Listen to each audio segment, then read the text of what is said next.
People of the internet, welcome to Modern Day Debate. Tonight we are debating, are Quranic values good? And we are starting right now. So I am Kaz, host of the Atheist Edge, and tonight we have Apostate Prophet and Nuriyah versus Rashid and Perfect Dawah.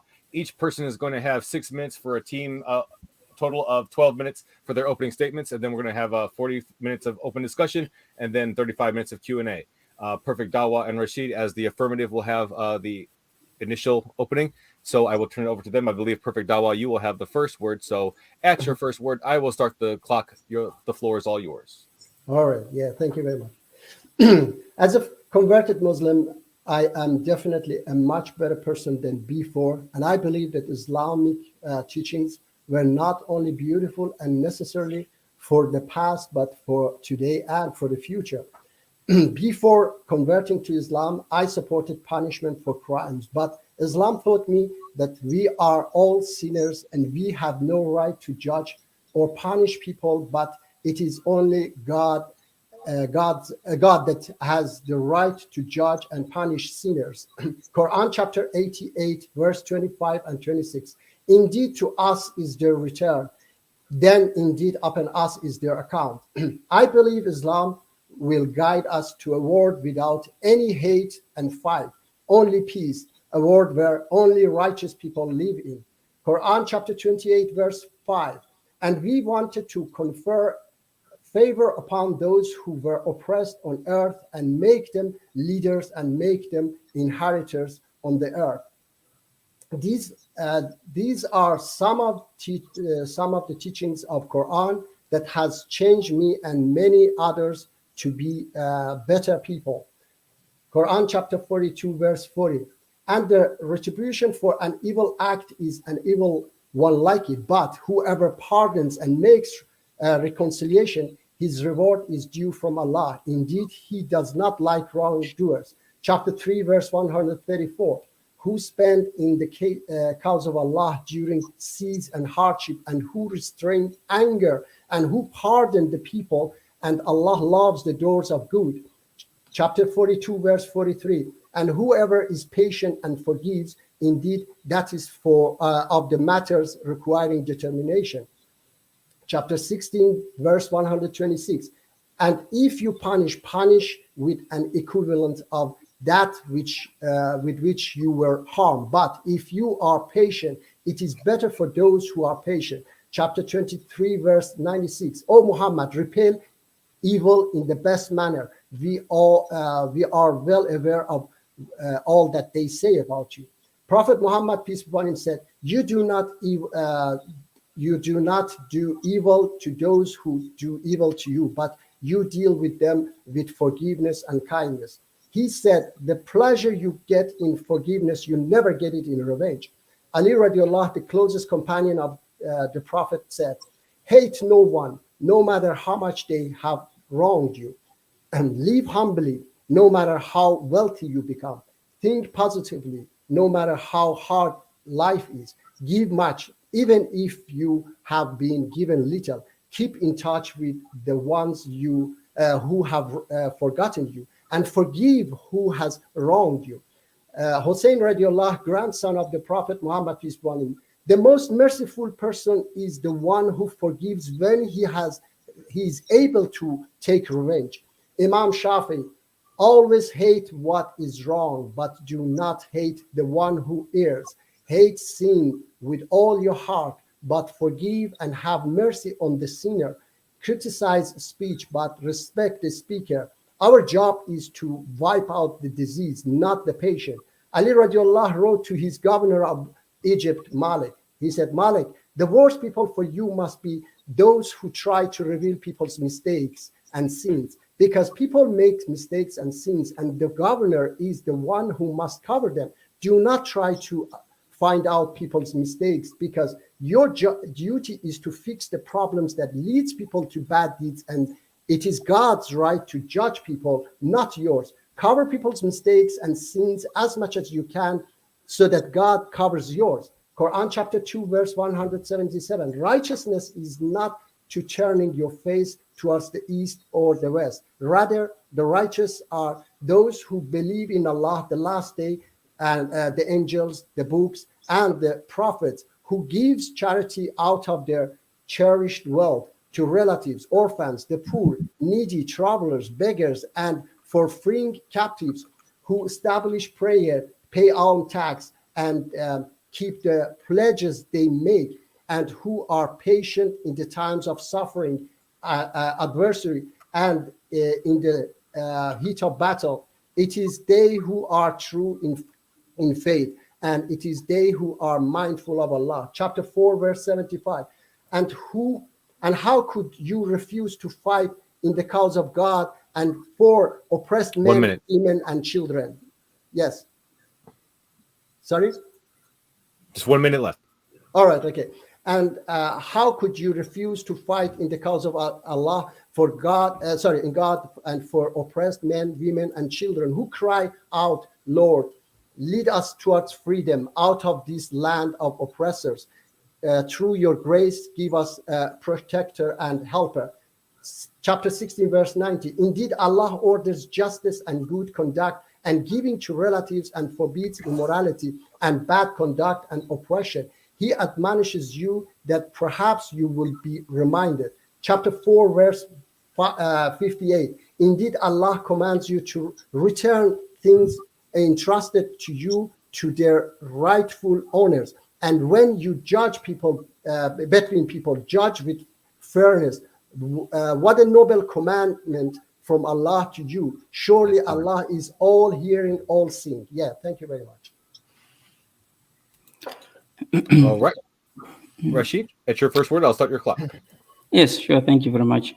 Yes, my position on whether the values of the Quran are good or not is based mainly on their practical and beneficial aspect. And by this, I mean the values portrayed in the Quran as whether they are good for humanity or whether they can be implemented in a way that advances well-being. So in this discussion, I will be, of course, arguing in the affirmative, namely that Quranic values are in fact good in of themselves and also good in advancing our well-being. Now, does this mean that these values cannot be arrived at without the Quran? Of course not. Do they contradict what we perceive or what we have arrived at as good values today? I would say no, they do not. So during this discussion, I'm going to give several examples, but in my introduction, I would like to stick to some few examples as time does not permit me to go into all of them. But to simplify matters, you can, of course, categorize. You can break them down into different categories, such as those values which are spiritual and those ones which are non-spiritual. In my introduction, I'm going to touch on the non-spiritual, i.e., the practical, and then later on, if time allows it, during the discussion, I will come into the spiritual. So when you're talking about different values within the Quran, you have, of course, the constitution or the legislative values, and then you have the societal and the community ones, and you also have the familiar, the one that have to do with family, and you have the financials and the behavior values. So for me personally, I do believe that when you look at those values, you can clearly see that the Quran does in fact advocate for good values, and also it advocates those values as ways to advance the well-being of the human race. So in terms of the constitution, for example, or the legislative, the Quran commands to justice, excellence, fairness, and equanimity. It prohibits corruption, oppression, and aggression. In fact, according to the Quran, the primary reason why prophets and messengers were sent and given revelations was in order for people to establish justice and fairness upon the earth. Look in chapter 57 to find that. The Quran instructs us to stand up as witnesses for justice and fairness, even if it is against our own selves, our parents or relatives, be we poor or rich, and also not to lead with our desires in when we are rendering justice. It calls for us to be impartial in our dealings.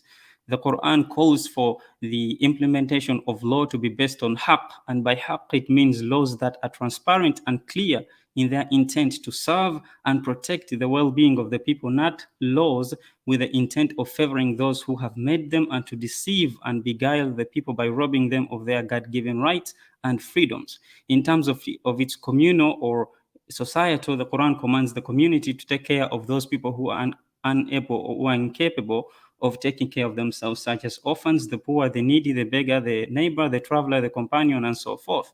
The Quran commands no less than the highest level of goodness, which is ihsan, and it commands it when it comes to the treatment of these groups of people. The same level of goodness that we are required to accord our parents. When dealing with orphans, the Quran commands that we deal with the orphans in the most respectable manner. It instructs us to always speak to them with kindness in Surah An-Nisa, to always take them into consideration and always make sure that they are well cared for. The Quran commands us not to take a life which God has forbidden to be slain, i.e. the life of an innocent person. But it does permit retaliatory measures for the one who has been wronged. But yet, even in that, often the Quran recommends a path of forgiveness. It also values and calls for the emancipation of those who are in chains, i.e. slaves and captives. It calls for us to be neighborly with our neighbors.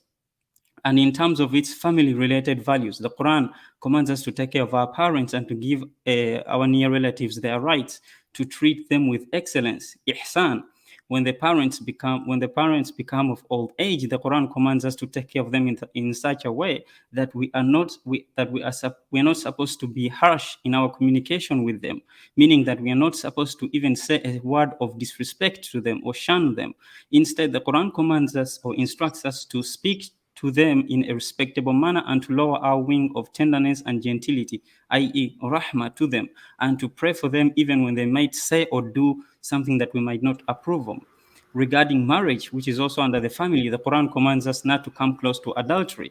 When seeking marriage, the Quran instructs us to seek spouses with whom we are going to find tranquility and peace, i.e. sakina, and which foster marriages which foster affection, mawadda, and gentility, and tenderness, rahmah. In terms of financials, the Quran instructs us to be moderate when we do spend, not to be extravagant in such a way that we may end up bankrupting ourselves, not in order to completely refrain from giving anything at all, but to find a balance between these two extremes.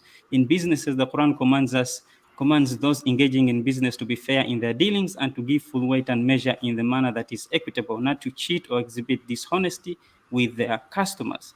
Now, I could go on and on and on, but unfortunately, I'm running out of time. But during the discussion, I will come in with more values, inshallah. That's it. All right.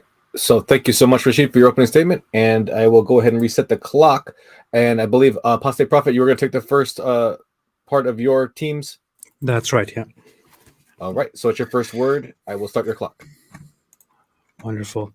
Thanks everyone for being here. Thank you for arranging the debate, and thanks everyone for joining. Also, congratulations to Nuriyah, who's having her first debate here. Very good to see. I want to address the two Muslim debaters. I want to quickly say, when it comes to the opening speech of Perfect Dawah, it looks like it had nothing to do with Islam. As it really is. It was his own interpretation of what Islam is supposed to be. And it's ironic because the debate is supposed to be about Quranic values, but he mostly gave examples. After referring to the Quran several times, he gave examples of people in Islamic tradition based on sources that are completely ambiguous. So sources that don't actually represent Muslim ideas and Quranic values at all. If I asked the average Muslim about the things that Perfect Dawah listed, they would have no clue what I'm talking about. When it comes to Rashid's opening statement, I think that that was more close to what Islam actually is. But unfortunately, there is a problem here, which is the solutions or the ideas that he presents based on which he argues that Quranic values are good are very vague. For example, he speaks of justice and of being good and being against corruption and being fair. You can't say that no matter what position you are in. That's the nice thing about language and about the subjectivity of morals. The Nazi regime also considered themselves very just and very fair, and they thought they are fighting for justice. They are against corruption, against evil. The Soviet Union had the same thing. It was one of their main propaganda lines, actually. So every regime, every evil, every good can have those same statements. What matters is that we look at the actual policies, at the actual thoughts, at the actual ideas and acts to understand what these values actually are.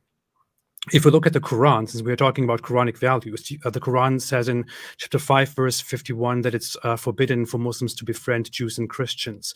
It says in chapter 8, verse 55, that the worst of creatures are those who disbelieve in Allah, and the best of creatures are those who believe in Him. It repeats the same notion again in chapter 98, verse 6.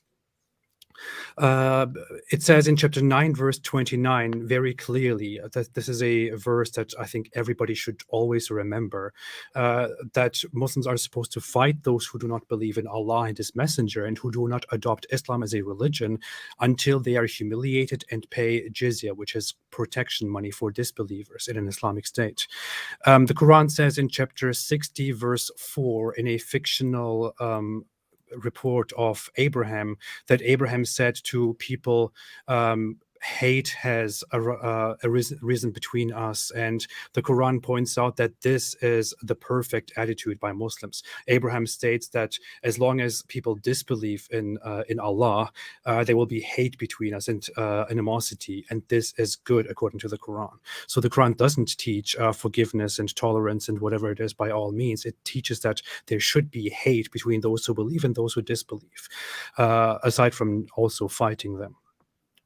When it comes to, there are of course many different values, like how the Quran actually treats women. You could talk about, I'm sure Nuriyah has a lot to say about that, but the Quran actually authorizes men to beat their wives.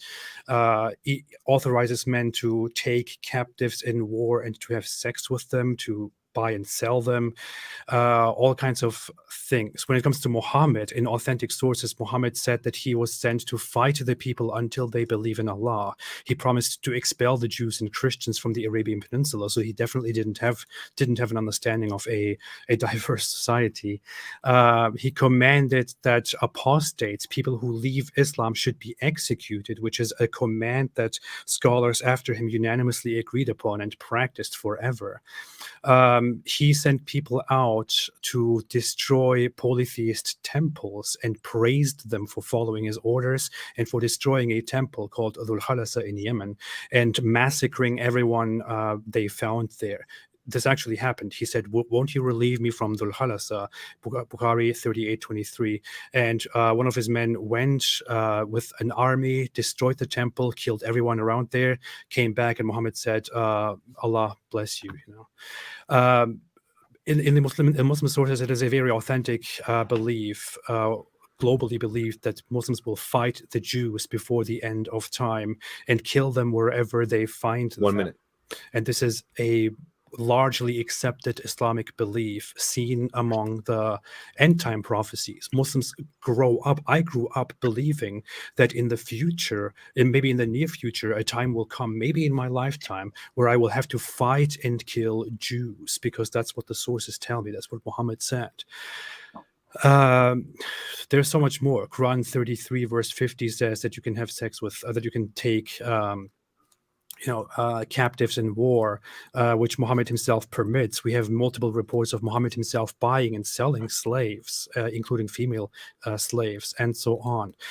Based on many of these outdated and extremely detestable values, which we see today practiced in Islamic societies, which is why Islamic societies are so backward and very low in terms of human development and peace, I would say Quranic values are definitely not good. Thank you. All right. Thank you so much, Apostate Prophet. And we will go ahead and kick it over to Nuriyah for her opening statement. And the floor is all yours. Your first word. Hi, it's great to be here. Thanks, Modern Day Debates, for hosting this. And a massive thank you to AP for tag teaming with me. And obviously, I'd like to extend a warm welcome to our opponents, Rashid and Perfect Dawah. I'd like to start by commending Rashid and Perfect Dawah, because they sit here today either really bravely, or some would argue completely selfless and willing to commit intellectual suicide by aiming to defend the indefensible. That is the Quran. And to defend it in front of the world on YouTube. I mean, this is the very book that inspired the likes of ISIS, Boko Haram, and Bin Laden. So kudos to the both of you. I couldn't do it. The question is whether Quranic values are good. I think it's important to start with the basics, so we can all infer that good refers to something intrinsically positive and of value, right? According to the Oxford Dictionary, good refers to something that is morally right, so righteousness or a benefit or advantage. When we start to hold the Quran up to scrutiny and up to today's standards, a very dark picture begins to emerge. So much so that the Quran actually doesn't even meet the basic requirements of Article 1 of the United Nations Human Rights Charter. In fact, the Quran is in breach of more than half of the articles. The Quran and Islam are against fundamental laws of our modern world. The Universal Declaration of Human Rights consists of 30 articles and was created in a post-war climate. It's been ratified by most countries as accepted universal law for an individual, regardless of geography, race, ethnicity, nationality, color, sex, age, at any given time. Even thousands of years from now, the fundamental laws could still apply because they are universal and absolute. Yet, Muslim member states of the OIC, the Organization of Islamic Cooperation, created their own declaration in 1990 called the Cairo Declaration as an Islamic response to the far superior man-made universal laws that we've thankfully adopted. So let's run through a couple. And bear in mind, the Quran considers itself to be a clear book of guidance. References are Surah Maida, or the chapter of the table, 515, and the chapter of the cow, Surah Baqarah, 2:2. So Article 1 of the United Nations Human Rights Charter says all human beings are born free and equal in dignity and rights. Quran 291, slay the unbelievers wherever you find them. Cue the usual Muslim context argument here. Quran 2:223, your wives are a tilth unto you, so approach your tilth when or how you will. This basically means men own women. You own your woman like she's a piece of your land or property, and you can approach her as if she were chattel. This encourages entitlement and marital rape, to say the least. Quran 4:3, marry women of your choice, 2, 3, or 4. Men can marry up to 4 wives. Women can only marry 1 man. Absolutely no equality. Quran 4:24, also forbidden to you are women already married except those captives and slaves whom your right hand possess. This basically permits Muslim men to take captive women as sex slaves. Let that sink in. This is slavery even worse than indentured servitude in the Bible. It's sexual slavery, perpetual rape when and as your Muslim master orders it. We're taught about the horrors of the transatlantic slave trade, but what about the Arab slave trade? Have you ever looked into why Zanzibar was a slave trading hotspot? The trans-Saharan slave trade was going on from the mid-7th century to the 20th century, but we're rarely taught about it. Arab Muslims in North and East Africa sold captured Africans to the Middle East. They worked in fields as teachers or harem guards, which is why the castration of male slaves was commonly practiced. This was happening 7 centuries before Europeans explored the continent and 10 centuries before West Africans were sold across Atlantic to America. So Quran 4:11, the male shall have equal portion of 2 females.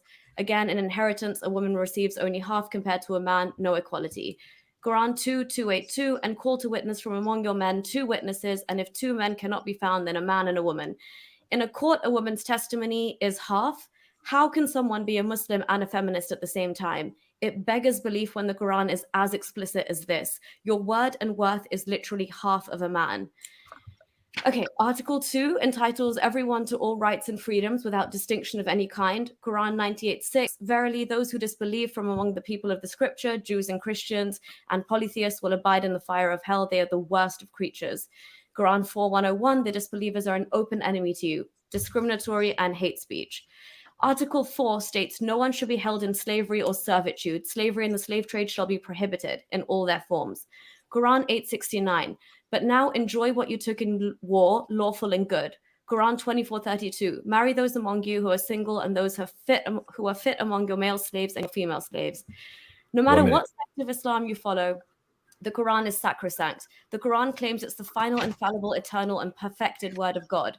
It's also important to note Sharia, Islamic law, is derived from prescriptions found in the Quran. Sharia is the final interpretation, the scholarly consensus, ijma, of the Quran and Sunnah. So when you think of hands and feet being chopped off after the Friday prayer in Saudi, bear in mind where the source of that comes from. I'd like to ask Rashid and Perfect Dawah a few things. Why does the Quran allow child marriage? There's no upper or lower limit set for marriage in the Quran. Secondly, why does the Quran incite murder towards disbelievers? Thirdly, why does it call for barbaric punishments like amputation? Doesn't it show that's nothing more than a man-made product of its time? And to everyone who thinks domestic abuse is wrong and a crime, if you read the chapter of women, Surah Nisa, it's simple to see that Quran 434 commands domestic violence. Does this sound divinely inspired to you or just perversely man-made? The Quran is an outdated, archaic 7th century war manual. It's a reflection of Bedouin society, enshrining domestic violence, sex slavery, child marriage, misogyny, consanguinity, unilateral divorce for men, unequal inheritance, predefined gender norms, incitement to murder, hate speech, threats to life, and honor-based violence, perpetuated by hijab and subservience, with the onus of modesty culture being predominantly on women. So no, I would like to posit today Quranic values are not good. Thank you. All right. Thank you so much, Nuriyah. And that concludes our opening discussion time. So we will go ahead and kick it into the open discussion now. I'm sorry, opening statements. So we will kick it into the open discussion now. But before we do that, I want to let you know, folks, especially if it's your first time here with us at Modern Day Debate, that we are a neutral platform hosting debates on science, religion, and politics. And we want you to feel welcome no matter what walk of life you're from. So if you have a question or a comment for one of tonight's debaters, please fire it into the old live chat and be sure to tag me at Modern Day Debate. Super chats will go to the top of the list. All we ask is that you please keep it civil, attack the argument and not the person, as insults will not be read. And that goes for the general discourse in the live chat as well. Please keep it civil and please attack the argument and not the person. Our guests are linked in the description below, whether you're listening on YouTube or via the podcast. So if you like what you're hearing, if you love what you're hearing, please click those links right now and check them out. Also, Perfect Dawah is going to be hosting a after show immediately after the show. So if you want to continue the conversation on his channel, please go ahead and check that out. And then a little bit later after that, I will be hosting another after show as well. And hit the subscribe button because we have plenty more debates coming your way that you don't want to miss. And I just want to let you know about DebateCon 2 coming up on Saturday, November 19th in Plano, Texas. The link in the description below is for the tickets. Those are still on sale. They are as low as $25. And there's a fundraiser too to help it get off the ground. We are at 27% of our goal, and we have 19 days left. So please, if you love debates, if you are a fiend for them like I am, then you might want to consider supporting that goal. So with that, we will go ahead and kick it into the open discussion. Let me just go ahead and put 45 minutes on the clock.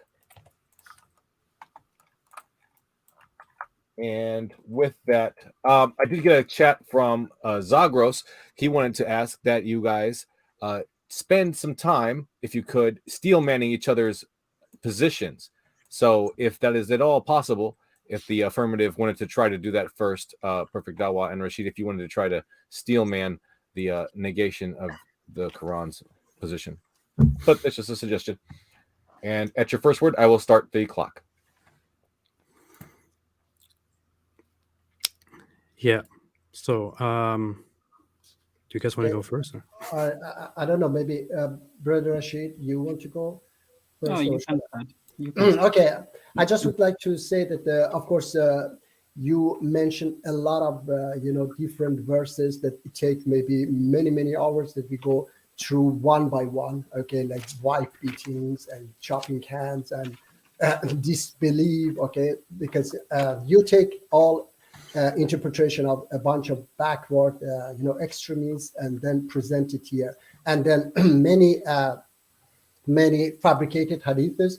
And this is, I think, is hypocrisy that you do not believe that Prophet Muhammad peace upon him split the moon, okay, and take it as a lie, as I take it also as a lie, okay. But the same source says something negative about Islam. You take that one as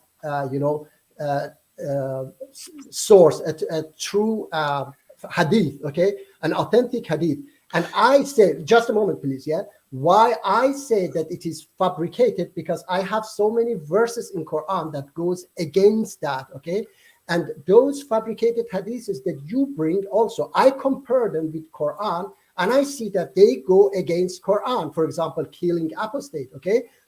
So my main source is Quran. When I see that Quran says no compulsion in religion, when I see in a verse Quran says that those who believe and then they commit kufr, become kafir, and then again believe and then again become kafir, and there are scholars also who say that how can an apostate be killed if they are, how can they come back if they are already killed? Okay, and then Quran says that after they die a natural death, not even killed, after they die Allah will punish them hereafter. So Allah even mentioned that those who believe and then became apostate. Mujib, you're taking the whole time for your long speech here.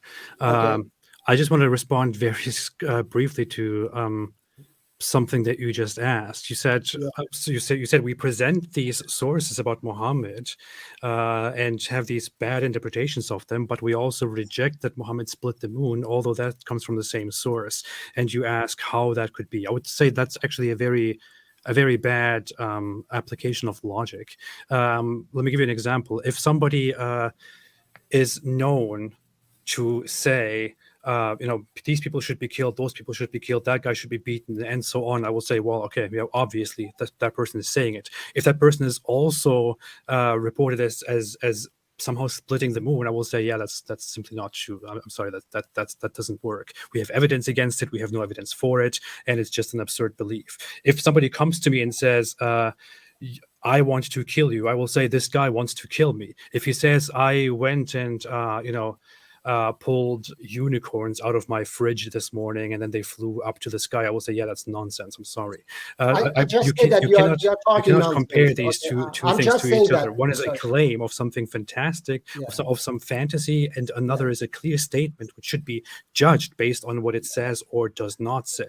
If you now blame me for the fact that so many hadiths say that people should be fought, that apostates should be killed, and so on, then I would like to tell you, what is your problem? Please go and talk to Muslims, debate them, not me, because most Muslims believe in these things. You don't. But also, AP, what kind of a dodge was that? Perfect dawah. I'm sorry.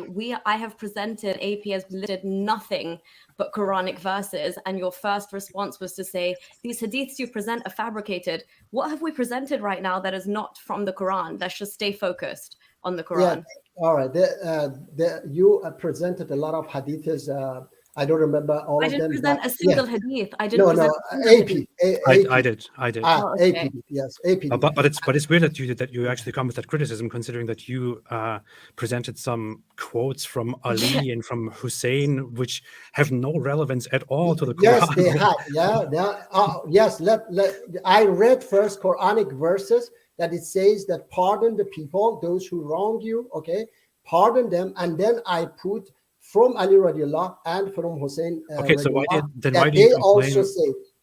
do you complain that we present hadiths, which are, by the way, compared to opposed to your sources, totally widely accepted by Muslims? Why are you complaining about this? I don't understand.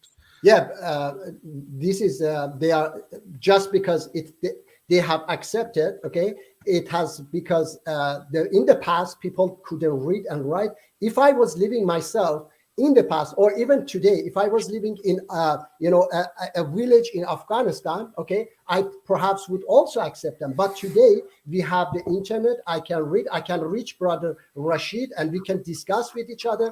And I can read myself. So it is not because of Islam. It's because of education that people have. Okay, so let me ask you a question. And they were just as a moment, and they were just following a bunch of businessmen called scholars or imam, okay, and they were afraid also to go against the mainstream because they were thinking about their job. If I go against the mainstream, I can show you even this Dr. Tariq. You're on a tangent again. Let me ask you a question to stay on the topic.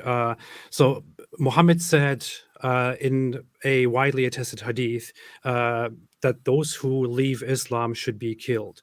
No, he didn't say. Okay, you don't accept that. No. Now, on the other hand, Hussein said allegedly that forgiving is very good, but you accept that. So yeah, I accept that because it goes in line with Quran. I gave you verses of Quran, and that hadith. Can I ask you a question? I'm done. And that hadith, killing apostate. I give you verses from Quran that says those who believe and then become kafir and then again believe. It shows that and then the biggest punishment for apostate, Allah says in Quran, brother Rashid, remember, perhaps I can bring it up for you, that Allah says that your good deeds here will be totally lost. That's the biggest threat to apostate from Allah subhanahu wa ta'ala in Quran. Okay, How there about is Rashid? no award. Rashid, do you also believe in this whitewashed, weird version of Islam, or do you actually believe in the real Islam? I believe in the real Islam, the one that stems from the Quran. Okay. Oh, that's even worse. Okay. So do you believe that? Do you believe, for example, that it is just to fight the disbelievers and to humiliate them until they pay the jizya, to execute apostates, to beat wives, to marry children, to have slaves, and so on? No, So what do you say about these things that the Quran because says? none of those things are in the Quran in my reading, in my understanding of the Quran. Okay, so when we come to Quran chapter 9, verse 29, which is my favorite Quran verse, it says, fight those who don't believe in Allah or the last messenger, or who do not accept the religion of truth from those who read the scripture, and fight until they are humiliated and pay the jizya. Why does it tell Muslims to fight those who don't believe in Islam? Well, if you read the I verses, just have to say, Brother Rashid has a video on his channel. Please, everybody check it. Okay, very nicely he's explaining it. Now, listen. Okay, he was going to answer the question. Yes. Now listen. yes, I have explained also that, as Muji said on my channel regarding that verse, that the verse it's in a conversation that is happening from verse number 29 and continues all the way to 36. So you have to read all those verses in order to understand what is actually happening in that verse. All of it is about the Jewish and Christian people. I think you can agree with that, right? That it's talking about Jews and Christians. That's the objection, right? Pretty much, yeah. But the next verse, you see why it also talks about Jews and Christians, because they have corrupt beliefs, allegedly. Yes. Now, the reason why I say that is because, first of all, the part about fighting them, you're fighting them according to that verse that is given. You cited 3 different reasons that they don't have Iman in God or in the last day. And you're fighting them because they do not implement this thing called Din al-Haq. And also that they do not make haram what God and his messenger have made haram. Would you agree that those are the reasons that you're fighting with them? I think so. Yes. Well, you have to ask yourself then, okay, what about those Christians who do in fact believe in God on the last day? I'm sorry. No, that would be a misrepresentation of what it actually says. The Quran verse says that you should fight those who don't believe in Allah or in the last day, who do not consider unlawful what Allah and his messenger have made unlawful. We have already hereby disqualified all Christians and Jews, and who do not adopt the religion of truth from among those who are given the scripture. So those who are given the scripture are, by Islamic standards, the Christians and Jews, and those who don't accept the religion of truth from among those who read the scripture are Christians and Jews who don't convert to Islam. So this basically tells you to fight the non-Muslims. But would you disagree with me if I said that in the Quran, there are Christians who do believe in God and the last day? There were in the initial time, since the Quran is a completely man-made book which changed with the times. Initially, the Christians were seen as righteous people, but later on it was completely changed into those who don't accept Islam. They are not accepted and they are wrong. So, and this verse, clearly, by this verse's standards, Christians today, for example, are targeted as those who should be fought. Well, I disagree with that categorization, that because you have no basis for it. You can argue for it, you can comment on it, but you have no basis for it from the Quran. You can claim, oh, this came later and abrogated that, but you have no claim whatsoever from the Quran. Would the Sabians get a free pass? The what? I'm sorry, I didn't hear that. The Sabians or the Sabians, as the Quran mentions, would they be considered believing in Allah on the last day? I would assume so. I mean, I haven't met one myself. Let's talk about that's why. The Quran does include them among those who have Iman in God and the last day in Surah Al-Baqarah, yes. How about this? Is somebody who is a Christian and who believes in the Trinity, in the Father, the Son, and the Holy Spirit, does that Christian, is that Christian spared by this Quran verse? Yes. How? They're spared because they do not fulfill all the different criteria that the verse gives. Wow. The verse gives three things that you're not supposed to just fight them for one reason. You're supposed to fight them for those three reasons combined. You don't fight them for just one. If it was just one, it would mention just one. But it mentions those three. You can shake your head if you want, but you can. The verse, the reasons that are given there is, first of all, they do not have iman in God and the last day, and the other is that they do not forbid what God and His messenger have forbidden. You have to find out what is that they have made haram, which God and His messenger have made halal. You have to find out what that is. That What means is following it? Sharia. That's all No. it means. You have to follow Sharia and be a Let me Muslim. finish. Please. So let's say somebody who doesn't believe in God, who doesn't believe in what Muhammad revealed, who doesn't accept Islam, and who doesn't agree with Muhammad's morality. Such a person who basically by that standard doesn't fit any of the criteria in this verse. What is with that person? That person should then be fought. Again, as I was saying before you interrupted me, I was saying that the verse is talking about the things. You have to find out what is it that actually, is it talking about people who drink alcohol, even though alcohol has been forbidden? No, that's not what it means, but what God and His messenger are forbidden, which is why I said before, you have to read it through to verse number 36 to actually understand what the verses are talking about. The verse is talking about certain groups certain groups among the Christians and the Jews, which says, "Inna kathira min al-ahbari wa ruhban," that a majority of the rabbis and the monks and those kinds of people in the elite, the clerics, those elite people, that they consume the wealth of people wrongfully. Okay, they consume yakluna amwal an-nasi bil batil. But they believe in God. Those I'd say it says that a majority of them did, and that's the reason why you are fighting them. But they believe in God. You just told us you just told us by reading into the Quran that the people have to fulfill all of the criteria of this verse, which is something that no scholar ever said, in order to be fought. But now you're saying that that this is only for certain people who do unjust things. But they still believe in God, so they shouldn't be fought. Did you hear me say the word believe? Did you hear me say the word believe? Did anybody hear me actually say the word believe? Somebody who is a Christian and who also oppresses people, who does all kinds of terrible things, but who also professes to be a Christian and to believe in God. Is that person a Christian or not? That person might be a Christian. I don't know. Okay. I didn't say the word by that standard, that person is automatically disqualified because he professes to believe in God. AP, let him talk. Okay. Let him talk. I didn't say, well, you're putting words in my mouth.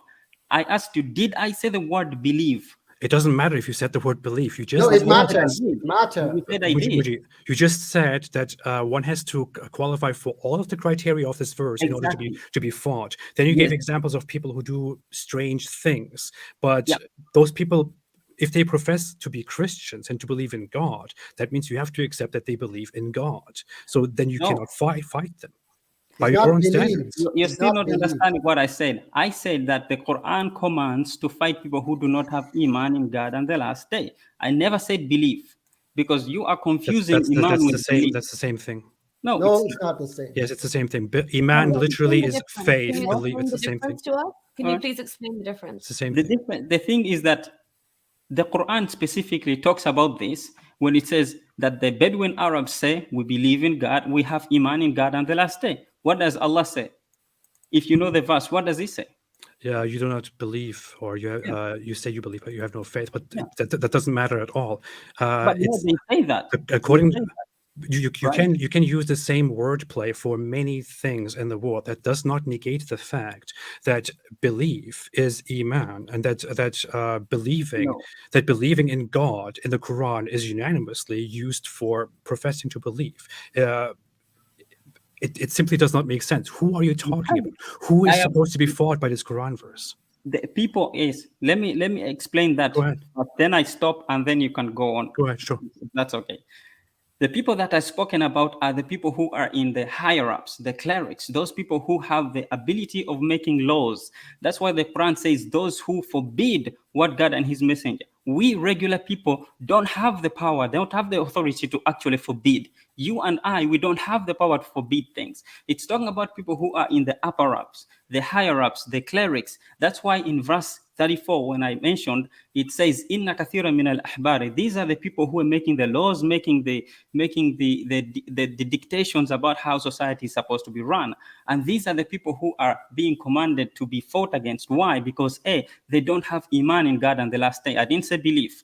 They do not forbid what God and his messenger have forbidden, which is what? They take the wealth of the people and consume it wrongfully. Number 3, they do not implement the Din al-Haq. Din is not religion. They do not implement the Din al-Haq. Din comes from, it means judgment. It means a legal system, a legislature that is within a common community. That's why in Surah Yusuf, when you see the word Din being used, it talks about Joseph not being able to take his brother in the Din of the king. That doesn't mean religion. Din does not mean religion. It has only been applied to that. But what that verse is talking about is talking about these people who are in the higher ups, who do not implement the laws, the legislation that is actually beneficial to the people. That makes it a falsehood. And so they do not qualify for Iman. They might believe, yes, but they don't qualify for Iman. So when you see that verse, and also the other part is the jizya.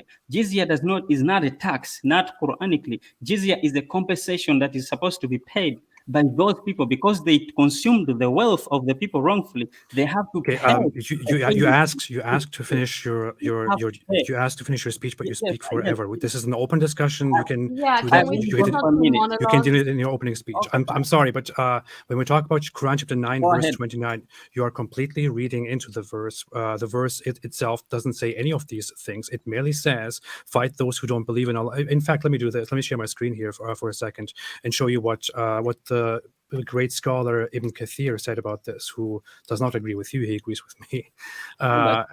So let's see what Ibn Kathir said. If you can put my screen on the screen here. So he cites Ibn Kathir is the greatest interpreter of the Quran. No, He it's says, not. "Fight against those Not. who believe not in Allah or in the last day, or forbid that which Allah has forbidden by Allah and his messenger, and those who acknowledge not the religion of truth from among the people of the scripture, until they pay the jizya with willing submission and feel themselves subdued." Now, does it say in the following parts anything about just the rulers? No. He and almost all scholars that I've ever heard of, I've never heard this interpretation that Rashid just presented. He says, when people of the scripture disbelieved in Muhammad, they had no beneficial faith in any messenger. They followed their own religions, which conformed with their beliefs. But here is the actual part. It says, "Fight against those who believe not in Allah." He then explains this as, this honorable ayah verse was revealed with the order to fight the people of the book after the pagans were defeated. The people entered Allah's religion in large numbers, and the Arabian Peninsula was secured under the Muslims' control. Allah commanded his messenger to fight the people of the scriptures, Jews and Christians, on the 9th year of the Hijrah. And he prepared his army to fight the Romans and called people to jihad, and so on. This says nowhere, no scholar ever said that this is about fighting certain authorities, certain people. No. You can clearly see it says, "Fight those who don't believe in Allah in the last day, in that which Muhammad and his messenger, Allah and his messenger have forbidden, and who don't accept the religion of truth." This is about those who do not believe in Islam. And this was interpreted this way by every Islamic scholar ever that is No, actually known that's and the truth. known Rashid, though, if known we and follow your relevant to the logic, dominant religion. What? even I'm if we sorry. were to follow your logic, right, that Yeah. it just refers to like the scholars or the elite class who are the rule makers or the Mhm. legislators or whatever, because what you're saying is that we've moved away from what Allah and the Sunnah commands, which is essentially perfect Sharia, right? So according to your logic, then even that verse today would still apply to like world leaders. Everywhere there's not Sharia, Yeah. you'd try and kill the disbelievers, you'd try and go into the houses of parliament, you'd go to No. the White House. And No. second of all, when even going by your logic, then if it's not just if enough people, let's say the Quraysh tribe, if enough of them didn't follow what Sharia mandates or what Allah mandates, and they were refusing to do it because they're like, oh, we want to drink alcohol or we want to fornicate or whatever Sharia does not let them do. If enough people are refusing to follow Sharia, they would be considered disbelievers because they are forbidding the enaction of Sharia through actions. Do you see what I mean? So even Yes, though I understand you. I initially- I understand your argument, but it does not follow the line of reasoning that I presented before. I It does, understand what you're because trying if to it say. goes to lawmakers and people in power, then and the Quran is an eternal book, right? Timeless. I don't agree with that. Yeah, what about the American government, for example? This, I mean, this verse should then also target the American government and many Western Exactly. governments and many governments and people in our time as those who should be fought. So, what exactly are you trying to communicate here to tell us that Islam is actually good by this And verse? Muslims have said this. It doesn't. We will not rest until the flags of Islam are rising high above the house. That's not the Quran. Yeah, it doesn't necessarily say to fight them, with weapons. Okay, Brother Wow. Rashid. Yeah, just a minute. Brother Rashid, Fight them with explain your that. mind. Yeah, just a minute. As I was saying, look, that I understand your arguments, but I just don't follow the line of reasoning. I How asked you so? before, because before I asked you, I asked AP that there are verses in the Quran where the Quran specifically tells us that there are Christians, Jews and Christians who do have Iman in God and the last day, and they are considered from among the Salihin. And if those people are living under the Islamic system, those people, you don't fight those people. Then who are those people? Who are those They people? don't even qualify for jizya according to the Quran. Now, I know what Okay, who are those I know people? what has happened. I know what has happened practically. What people have done throughout Islamic history. Who are those people? This verse. I agree with that. Who are those Christians? The Jews and Who are those Jews and Christians who are who have faith in Iman? Okay, who are they? That doesn't mean anything. Who are they? Good. The Jews and Christians who do good in the world, who try to work to make the world a better place. What is good? Yeah, define good. Good? You already defined it in your opening statement. Your definition, because apparently that qualifies them. Mine does not differ from yours. Does not differ from yours. Okay, It's great, talking we're on about the same what page. is positively beneficial for society, which increases the well-being of the people. That is what is good. How about a Christian who believes that that God is a Godhead, that there is a Trinity, that God is Father, Son, and Holy Spirit? Is that Christian a righteous, good Christian by the Quran standards? Or is it only Unitarians that are allowed? Please go ahead, answer. Can I answer? No, please go ahead, Rashid. Answer the question. Yeah, let's Rashid. Yeah, Brother Rashid. Okay. They have committed a fallacy within their belief, but that doesn't mean that they are bad people. That doesn't mean that they don't qualify for righteousness. So that doesn't mean that they are bad or that they're going to hell. That was not my question. Are those Christians considered the righteous Salihin who have faith in God, who are excluded from the violence? It's Depends on what they do. They Depends on what they do. can be from among the Salihin. They can be from among the Salihin. It depends on what they do. Yes, So depends on what they do. Salihin is about action.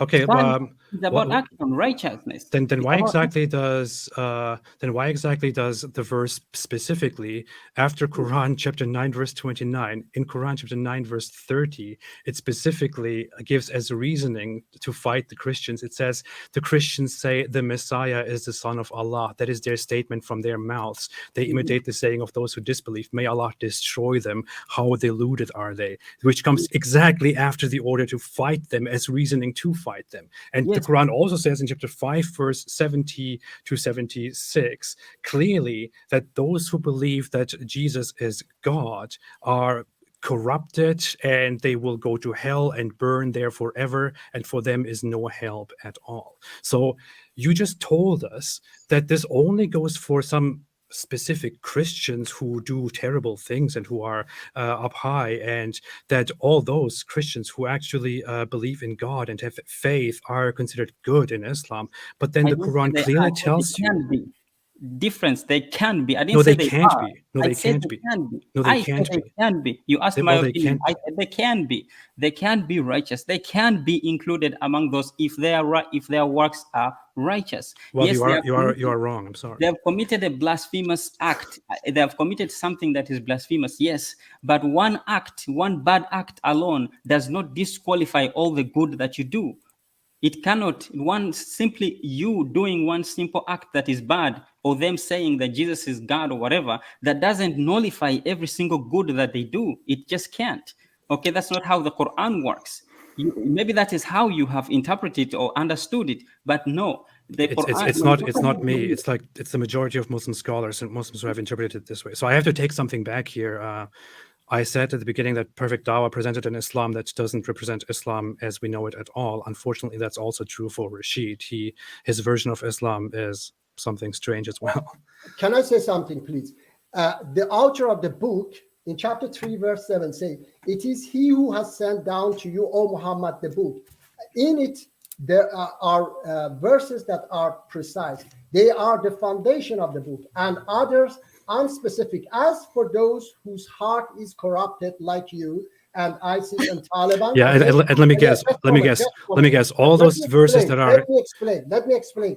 All those verses that are good and that agree with you are clear verses, and all those verses who disagree with you are. All right, Apostate Prophet, let's let Dawah finish because he did start. No, let me. Yeah, you have been talking a lot. You have been talking a lot. Okay, so as for those whose heart is corrupted like you and ISIS and Taliban, they will follow that. Shut up! I'm not. I'm sorry. I'm not going to. I'm not going to listen to this. I'm not going to listen to this. I will not be quiet about this. While this guy sits here and equates me in the name of his shameless, disgusting, murderous religion to ISIS and Taliban, when he shares their idiotic, absurd beliefs, which should only be believed by people who have extremely subhuman standards of verifying what is and is not true. Don't sit here and give me that speech, you piece of shit, while claiming to be the reasonable one here. Okay, don't laugh. You should turn around and criticize and discuss with those Muslims who are in your ranks and who kill people, murder people, and who talk about killing people left and right, instead of coming here to me and equating me with the terrorists that you share your beliefs with. Okay, because so shut the fuck up. I will not listen to such idiotic speech and then be told to be reasonable or whatever it is from your side. Also, can we just clear something up? Do you have any sympathies for the People's Mujahideen organization? Okay. I was going to bring I was going to bring up just a moment. I was going to bring up that one, but you mentioned it right now. So people like you who cannot judge something that's happening in 21st century, that I am alive, my organization is alive, exists today, okay?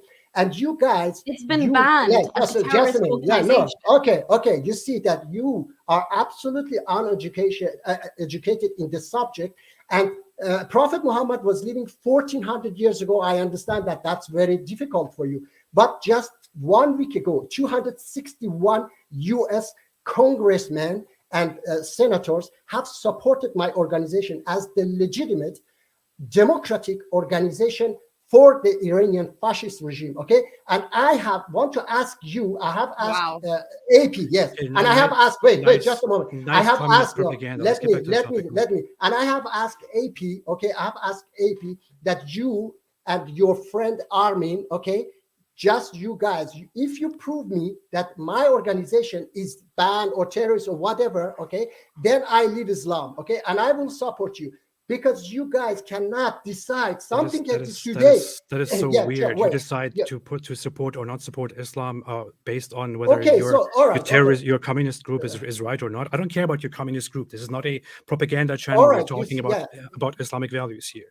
So you might support a communist terrorist organization or a peaceful communist organization. I don't care about it at all. That's just your hypocrisy. But if you want to come here and equate us with terrorism, while you share the ranks of people who advocate for killing people like me, then I will not have any respect for you. Because I asked you before that if an ISIS was going to kill you, and I was there, I was trying to say that no, this is not Islamic. Would you support me? You said that no, I'm not going to lie, because you don't care about. I will repeat that again. I will repeat that again. That's actually perfect. That's perfect. Because I care more about the truth here than about whether I fare well or not. So if we are in a situation where an ISIS guy actually wants to kill me, and you say, hey, no, this is not real Islam, I will say, hey, that guy is full of shit. This is real Islam. Because you are living in USA and you know that nothing will happen to to you, but the guys who are in Pakistan and Afghanistan, you don't care about them, okay? And I have the fact. You have just one single. Excuse me. What the hell does that? What the hell does that mean? What does that mean? The people in Afghanistan and Pakistan believe that I should be killed. The people in Afghanistan and Pakistan believe that blasphemy should be punishable by death. They believe that women should be beaten. They believe in rape. They believe in all of these things. Is that somehow my fault? No, I don't support it. What kind of idiotic thinking mean he supports that? What the hell are you talking about? Okay, guys. So this has been okay. Go attack your fellow Muslims. Hold on, guys. Hold on one second. Hold on, guys. Hold on. All right. I think this has been it's going a little too crazy now. Do we need to do the 1 minute, or can we just? I think we should. I think I'm done. Yeah, 1 minute is better. No, I think I'm done. Yeah, no, I'm going to show things. You are not done. Okay. We have 12 minutes left. I do want to give Nuriyah and Rashid some time to talk a little bit more. How about let's let them talk. You cannot run away. Debate a little bit more.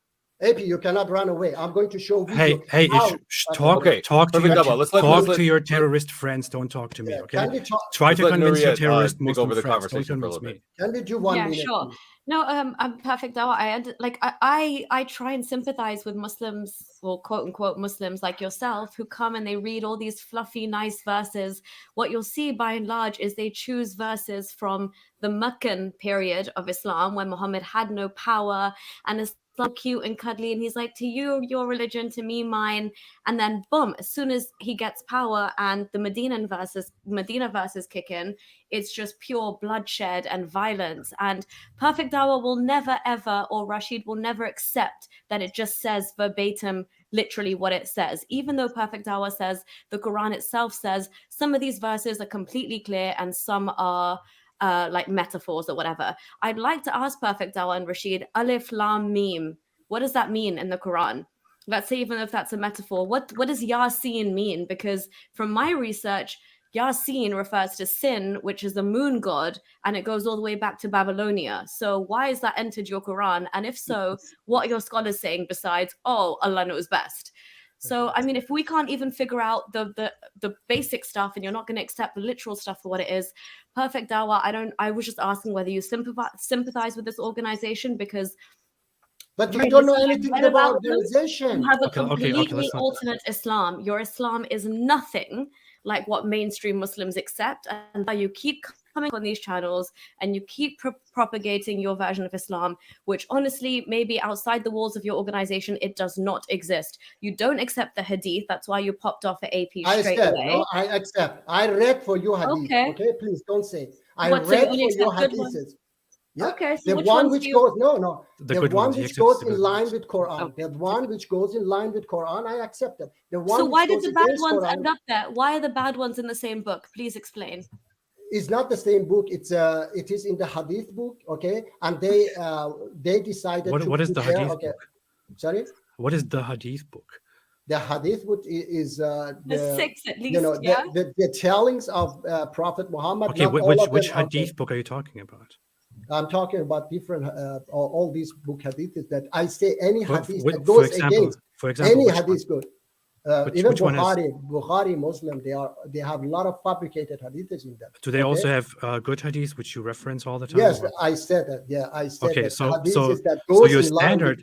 So your standard is that Quran. My standard is Quran. Your standard is that if one of those hadiths in Sahih Bukhari, for example, agrees with your understanding of the Quran, then it is authentic. If it does not agree with your understanding of the Quran, then it is inauthentic. Yeah. I'm sorry, but I don't have to be a genius to tell you how dumb that is, considering that whether it agrees with the message presented in the Quran or not cannot be a standard based on which you can verify the authenticity of reports within that book, because those reports are not written down based on does this agree with the Quran? Yeah, not, whatever. No, they are written down based on witnesses, based on reports by people who come and deliver something that Muhammad allegedly said, and are then verified by multiple people until they arrive at this guy who then writes them down in his book, which is called Sahih al-Bukhari. So you would have to look at the actual sources, at the transmitters of these messages, of these hadiths, in order to verify whether they can be true or not. And I'm sorry, but the verses to kill apostates, for example, are very, very much authentic. The ones talking about taking slaves are quite authentic. The ones about child marriage are considered mutawatir. They are authentic. They were delivered by multiple people, and so on. So your standards are simply biased and corrupt. And bear in mind, this was written 200 years after the Prophet anyway, but also Prophet Dawah Al-Azhar University has said that even Da'if hadiths, the weak ones, have a grading of 35 to like 85% of being accurate. Okay, now we also have to talk. In that one moment, that person was lying. We don't get any chance to talk, okay? Yes. Okay, in Quran, there is a chapter of called Munafiqun, the hypocrites. Even if it goes back to the very, yes, even if it goes back to very, companion of the Prophet Muhammad, you cannot be 100% sure that Prophet Muhammad said, because it could be a hypocrisy. Okay, so and Quran chapter 4 verse 80 to 83 explain that these hypocrites by night, when they went out of Prophet Muhammad's lecture, they said things that Prophet Muhammad didn't say. Quran itself explained that they were making rumors from. Let me tell you. I want to help you. I want to help you. We are not going to talk. Yeah, I want to help you. Okay. One moment, please. Sure. Muawiyah lied so much about Ali radiallahu that when Ali radiallahu was killed in the mosque, people were saying that, did Ali radiallahu went to mosque?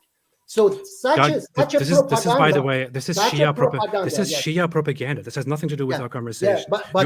You defend Shia Islam, and you are here to defend Shia Islam. I'm not Shia. This is basically what you're doing. No, I'm not Shia. I say that they were fighting each other. They were making propaganda against each other. They were fabricating, information against each other and against Prophet Muhammad as well. So you cannot say that I said that if it goes against Quran, okay, not my just my understanding, okay. So there are lots of people, okay, yes. So you have muddied your standards and made them corrupt even more than they actually were by telling us that there were a lot of hypocrites. By the way, the word is hypocrite. So just Hippocrates is like a Greek philosopher, so I was getting very confused. Yeah. But it's hypocrites. But so you're saying that that verifying those hadith is not just based on whether they agree with your Quran or not. They are also disqualified if they don't agree with your Quran, because there are some people in the past that were hypocrites. This gets much weirder if you think further about it. You will then just go ahead and say, well, that guy was probably a hypocrite who delivered this hadith, because there were hypocrites back in that time, and this hadith doesn't agree with the Quran. Well, isn't that such an arbitrary standard here? Yes. And what if we go back and actually look at those people who delivered? I would like to share this video. It's a very short video, please. Yeah, just a moment. Listen to this, please. So Muslim you are and what you believe in. So I am. I'm a former Muslim of Turkish origin. Was born in Germany into a very religious Muslim family of Turkish origins. My parents were very observant. Are we going to watch the whole video now? What's going on? Very short. Okay.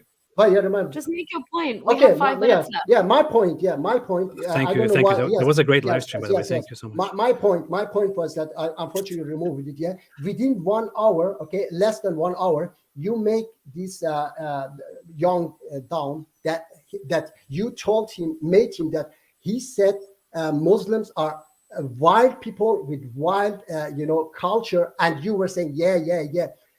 I'm sorry, AP, that your parents were teaching you such a bad, things that you one day will go and kill, let me get this straight. Just a moment, please. Muji, you talk forever, you yell, and then you say, no, let me speak. Give him 30 seconds. Give him 30 seconds. Yes. I'm sorry that you How many more times? Yes. Jesus Christ. Yes, I'm sorry that you were brought up in such a family that they were teaching you that you will go and kill Jews to the last one of them. I was working. I'm sorry that I was brought up within a family that believes what the vast majority of Muslims believe. Cause. Okay, just give him 30 seconds. Please, 30 seconds. I was brought up in a family that my father was very religious. I was working 2 years with Jews, okay, and I was invited to them. Not a single time my father was telling that Jews are bad and we are going to kill them, okay? And I have so many verses of Quran that talking you have good made about that point Jews and clear. Christians. Okay, isn't the 30 seconds over now? So I'm sorry that you were in such a family. You were raised in such a family. Muji, you have made that I'm point sorry very. that You have don't made know that what the point. Quran You have says. made that Oh, point perfect, very Dawah. clear. Here is the issue. Your Islam represents no Muslim that you will ever encounter outside in the street. Your Islam is restricted to few people, maybe a tiny percentage among Muslims like you. If you have an issue with the way Islam is practiced and vastly believed and presented by the vast majority of Islamic scholars, then go and challenge Islam. Go and challenge your Islamic scholars. Don't come I here said challenge. it before. Hey, Before when I you said talk, to Cause, I said when to you Cause, talk, wait. I don't care. You can talk about that later, okay? I don't give a shit. Please don't interrupt me and then complain about interrupting you. If you have a problem with how Islam is believed and practiced by Islamic scholars, have a debate and fight those people. Don't come here and accuse me or Nuriyah, ex-Muslims who have actually experienced Islam like most Muslims experienced them because of the way we have experienced Islam. Go have your fight with Islam, not with us. Nobody cares about your Islam. Not even Muslims follow your channel. Muslims laugh about you. They don't care about your message. They don't care about your channel. They don't care about your Islam. This is the real Islam. In the real Islam, you hate, you fight, you are, and whatever it is. Okay, now can I talk? Yeah. I said beginning Cause, okay? I said in the chat as well, please organize. I've said it to James many times. Please organize a debate between me and Daniel ISIS Jew, okay? And they have banned me, all of them, these YouTubers, extremist YouTubers. And then you say all the time, can you, Cause, please share this screen? You say it is my tiny, Islam. Can you please share this video? Did you just call Daniel like you get your ISIS? Yes. Can you please share this? Okay. These are, look at this. These are Islam. These women are, these women are leaders. Okay. They are going to bring down Iranian regime. They are Muslims. Okay. And we are millions. So don't just say, I am the only one. Okay. And this organization is the most democratic, and we have been fighting, we have been fighting for for the right of non-Muslims, because we didn't have any problem wearing hijab. Okay, you saw that they were hijabi, but the first people who came out against Khomeini and said you have no right to force people to hijab was this organization. Okay, so don't say that I am alone. Don't say that I'm alone. Okay, let me guess. You took the link to that video out of the Quran, right? What? You took the link to that video. You let Rashid respond to the next thing real quick. Yeah, let Rashid also talk. Rashid, sorry, perfect, Dawah. I really want to know which Quran you guys are reading and which translation, because wow, that is non-existent anywhere else. Yeah, very impressive. Okay, for me, I don't. As to your question, Nuriyah, I don't read a translation because I understand the words in Arabic. So you should know Daraba even better than anybody else. What does Daraba mean? Please explain. It means to, personally, for me, I think it does mean to hate. I have never said that it doesn't. Thank you for being honest. I appreciate that. No, I look at the words. For me, my methodology is quite simple. I look at the words and I look at how they are used within the Quran. I do understand that words do have a certain tendency to mean multiple words. It's also in English. But I look at the words and I look at how the Quran uses those different words. And I look at how a verse, for example, or a certain belief about a certain verse or a certain opinion appears in one verse and in another. And I look and I see, for example, does it make sense? For example, I used to believe those things that AP believes about that verse. I did. There's no denying that. I think that most Muslims who become, for example, let's say, if you want to say go away from the traditional narrative, that such people, they start out believing that kind of stuff, but then they evolve over time. I'm looking for the truth just as, the rest of you. But for me, you were so close to being ex-Muslim, and then you just got trapped back in. For me, I look at, I want to be as true to the Quran as possible. And for me personally, when I looked at it from that point of view, I had questions.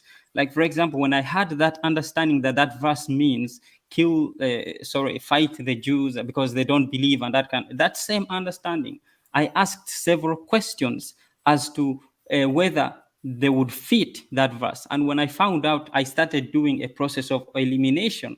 And what that led me to was that it just can't be that interpretation. Though I understand that Ibn Kathir and the Tabari and the Zamakhshari and the different kinds of tafasirs that out there, they do portray that kind of they do portray that kind of idea. And for me personally, it's not difficult to understand why.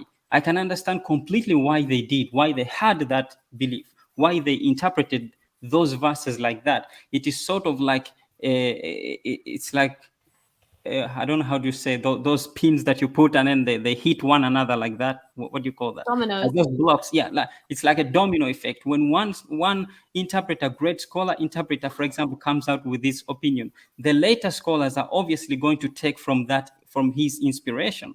It's understandable. So you find that they will quote the same point. They quote the same exact thing because they didn't want to deviate from the normative. They didn't want to deviate from the accepted version. But Islam has gone through different versions. It's not just one. Islam has gone through different modes, different reformations, different kinds of Islam. The one that we just happen to have today just happens to be the one that, that basically, gained fame. But before that, Islam looked a hell of a lot different than it looks today. So for me, it's not that difficult. So for me, I'm going to let Nuriyah respond to you, Rashid, and then we're going to go ahead and kick it into the Q&A. So go ahead, Nuriyah.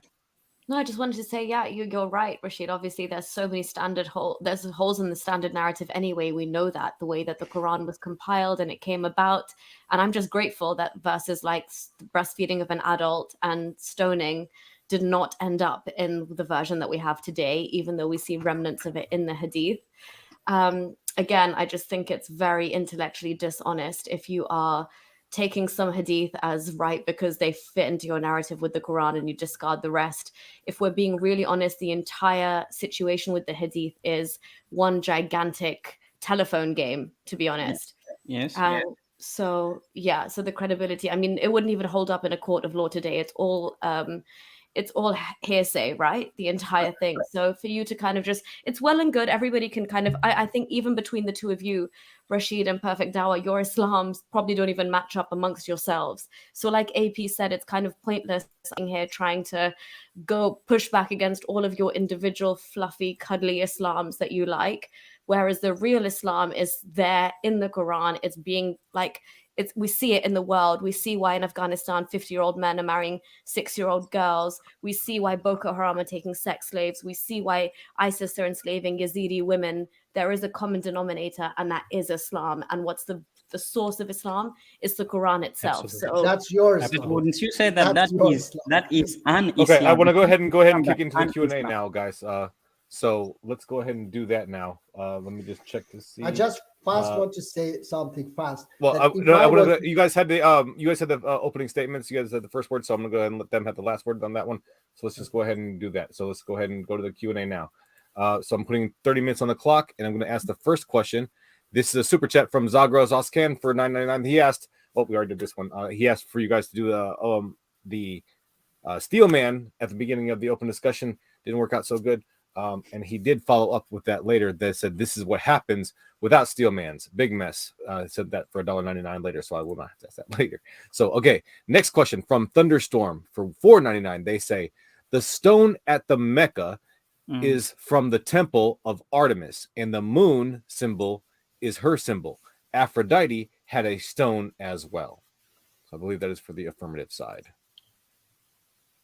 I mean, my response to that is that the Quran doesn't mention anything about a stone or a black stone being. I think that's what it's a reference to. I personally, my personal opinion on the idea of the black stone, I actually believe it is either of two things.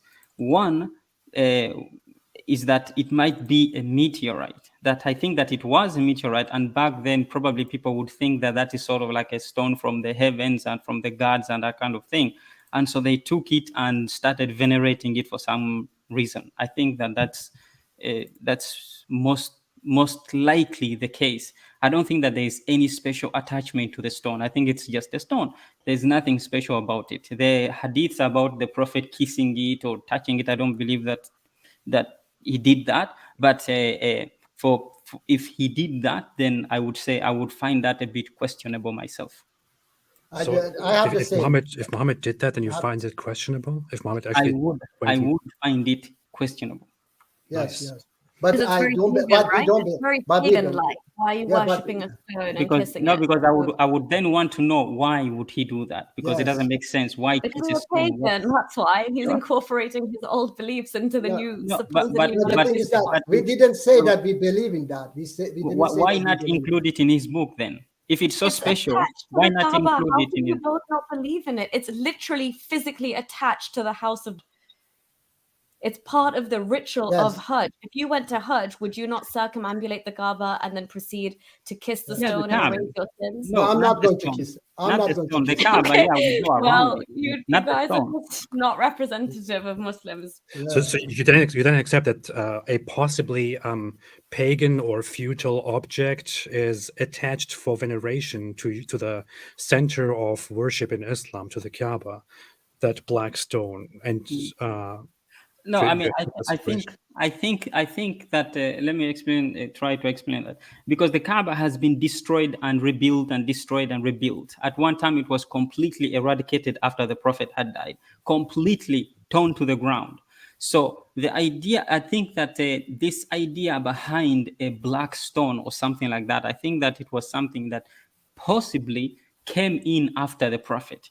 That it was something that belonged to a different kind of tradition, because there were multiple Kaabas around, so it wasn't just the Kaaba. So I think that maybe that came in later, but of course I have no absolute evidence for that. Someone can disagree with that if you want, but that's just my theory, is that it came in at a later point, because I think that if it had such a significance as it has today, like we think that has such a significance, if it did, it would be, for me, I don't find it possible that the Prophet would attach such significance and still not mention anything about it in the Quran, for me personally. Well, Rashid, But it is here in is the the- hadith when one of the caliphs says, oh, if it wasn't for Muhammad circumambulating or doing this, kissing the stone, we wouldn't have done it. It's So in it's the the hadith, it's the Omar, Umar yeah. hadith. The Omar hadith of says in Omar. a very widely attested hadith, which is considered extremely authentic by Islamic standards, by the way, Yes, I'm aware that of it. he went to it and he said, if I had not seen the Prophet kiss you, I would not kiss you, because you Okay. kissed the stone. Yeah, they say even I'm they. really glad. Sorry, perfect. I just want to say I'm really Yes. glad none of you will kiss the stone or go near it, because it Yeah. was even taken by what's his name, Abu Tahir al-Janabi or something. It was looted, and he used to actually desecrate on it. He would pee on it and stuff. So good going, guys. Yeah, I just would like to say add something that they even said that 2 verses of Quran is missing because it was eaten by a goat. So Exactly. I don't believe in everything they say. Okay, just because they said, I don't believe in that. All right.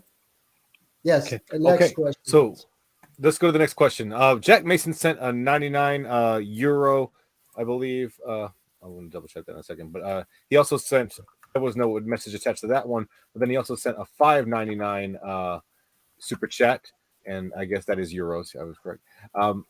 So the Quran could be misunderstood from people that live in the village in Afghanistan and do not have education. That means that its core values are bad. Once again, please, I didn't understand. Once again. So the Quran could be misunderstood from the people that live in a village in Afghanistan and do not have education. That means that its core values are bad. All right. First, I have to say that Nuriyah mentioned something, and I repeat again that you mentioned old guy in Afghanistan marry a child. I mentioned as well, I have said it many times, that if I was living there in that village, brought up there, probably I would do the same. If I was born in a drug cartel family in Colombia, I would probably have tattoo everywhere, guns, and go and kill people. So it depends on where you are brought up and what kind of education you have gotten. Okay, and yes, many books can be misunderstood. Okay, and I understand that the meaning of creation wasn't like this, that everything is perfect. Yes, you can say that why God, the people there are atheists who say that why God doesn't send a prophet today, okay? And you can ask this question. This is how God has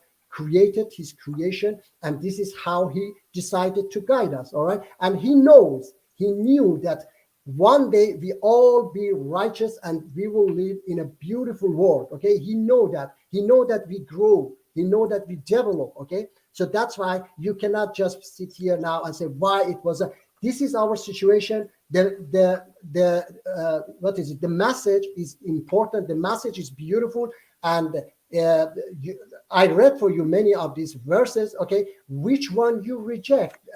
I don't want to repeat again which of these messages, okay? I want to say fast, okay? Those messages that you misunderstand, Nuriyah, don't follow them. Quran says don't follow them. In chapter 3, verse 7, that I was going to read it, okay? You didn't allow me. Quran says those whose heart is corrupted, they follow just the unspecific verses. They don't follow the precise verses. Please follow the precise verses, okay? And what's the point of them? The point. So the point is that if you don't understand, if the verse goes against the precise verses, which has been mentioned 113 times in Quran, the most merciful and forgiving God, when you see that it doesn't go, it doesn't match those precise verses, then don't follow it, because I understand those verses that they are not what you think, okay? I can explain you hear what you're saying? Yes. Do you hear your logic? That's one of the dumbest things I've heard in a long time. I'm sorry. Same here. I cannot believe what I'm hearing. Sorry. Wow. Okay. You want me to read for you chapter 3, verse 7? Should we let Rashid have a chance to answer that real quick? Yes, I mean, I personally actually heard the question as if it was rhetorical. So is there anybody who heard it as if it was rhetorical? Just me? Because the question was that it was framed as if it is rhetorical to me, that people who are, in the village in Afghanistan don't understand the Quran, and all of a sudden that means that it is bad. I mean, that's how I understood. I understood as if it was more like a jab at Nuriyah's point rather than ours. But I doubt it. I think it was pretty much a statement pointing at the fact that the Quran is such a mess and it's at its core rotten. Yeah. Even though it says it's a clear book of guidance in itself, but as Perfect Dawah will say, it doesn't matter because somewhere else it says it's not a clear book. We'll go with one of the ones I like. Yeah, the ones that I like are clear. Yeah. No, exactly. The ones that I like are clear. In chapter 3, verse 7, it's mention it clearly, okay? If you don't understand it, that's your problem. Yeah, it's always our fault. It's always our problem. Because Allah can choose to guide who he wills and misguide who he wills. So it's Allah's will. It's not really our choice. Let's be honest. Yep. All right. Let's let the affirmative side have the last word on that, just because it was for them, I think. But please, no 5-minute speech on this one again. Every question. Okay. 30 seconds. All right. From Samir Farsain for $2, they say, do constitutions fight tax evaders? So does 9:29, chapter 9, verse 29. I'm sorry, I don't understand. What? Do constitutions fight tax evaders? So does chapter 9, verse 29. Is that supposed to be a defense of the Quran? I think because 929. Yes, it is a defense of the Quran. Samir is definitely. Oh my God! I'm sorry. The U.S. Constitution, for example, or any constitution in our time, does not say fight those who don't believe in our ideology, in our religion, humiliate them, and so on, and then give as reason that they simply don't believe in what we believe in. But this is what the Quran does. However, the Quran says very explicitly.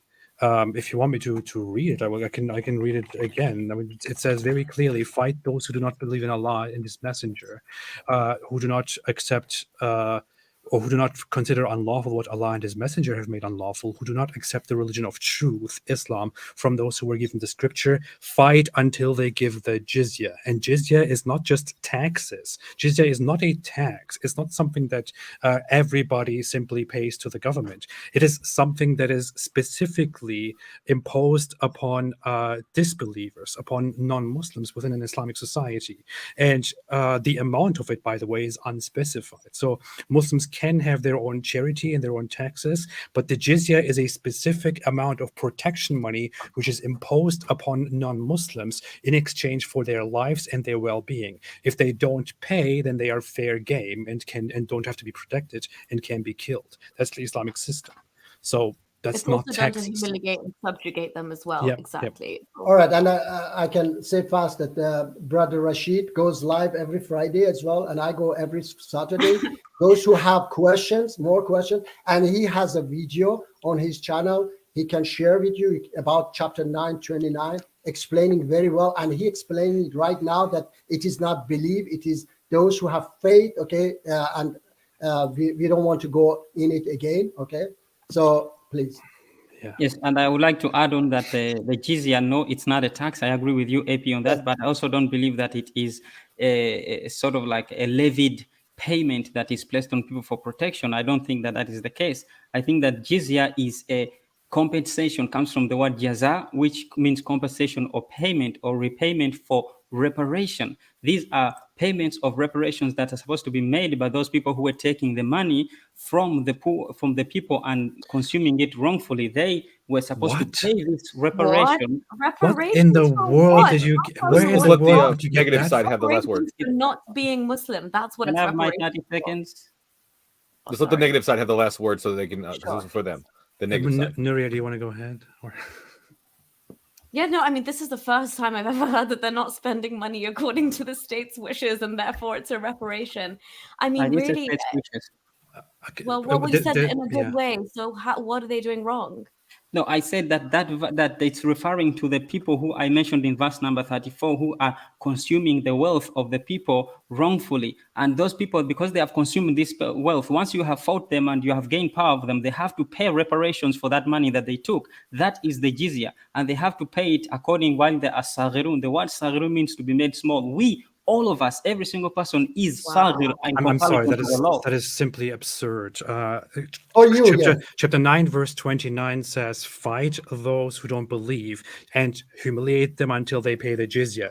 Jizya was unanimously accepted as protection money imposed upon non-Muslims. The Muslim states, as historically reported, imposed it as such. The Muslim caliphates after Muhammad until the Ottoman Empire imposed jizya as protection money in exchange for their lives upon the disbelievers. This is a historically known fact. And the Quran we have so many and humbled in the same yes and when it comes to the context that Rashid here is talking about, in chapter 9 verse 34 it talks about those monks who or priests who take the money of people unjustly is merely mentioned as a detail within the broader context of why why Christians and Jews are bad. If you want to go that way, you could just go with the next verse here, given as reason to fight the Jews and Christians. It says the Jews say Ezra is the son of Allah, which is by the way a completely ignorant statement,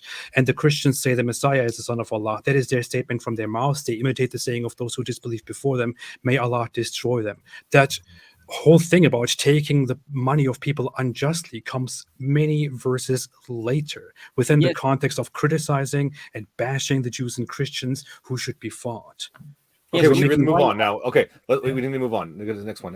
Ladies and gentlemen, we do have more questions on the list than we have minutes left in the Q&A. So that last super chat from Paul Singh is the last super chat that I will guarantee that we will read, but I will try to push our gracious interlocutors to answer all the ones that you guys send, but just giving you guys a fair warning right now. So with that, here comes the next one from Zagros Ozcan for $1.99. They say that's what happened. Oh yeah, we already read that one. From Zagros Ozcan for $4.99. They say Muji himself is. Well, I'm not going to read that. They are alluding that you are a member of MEK and that they are not a good organization. Joseph Smith level stuff. All right, okay. Let me education. Let me fast respond to that. I'm not a member. I'm a supporter. Okay, and only just a few months ago, 50 Nobel Prize winners support MEK. There he goes again. 50. Please. I can bring you. Yes, you see today. Okay. Yes. You cannot hear the truth. about the organization that exists Dude, today. nobody cares about your Hey, organization. Can you so, please okay. stop propagating this nonsense so Cause, that people can you don't talk please about it stop them? anymore? Can you Oh my please stop God. them? I have been accused and I have to answer, okay? Thousands of Because you European, talk about it all the okay, time. you see, they don't allow you talk, okay? If they have the power, they shut you off, okay? So I say that we have thousands of European parliamentarians and American senators and,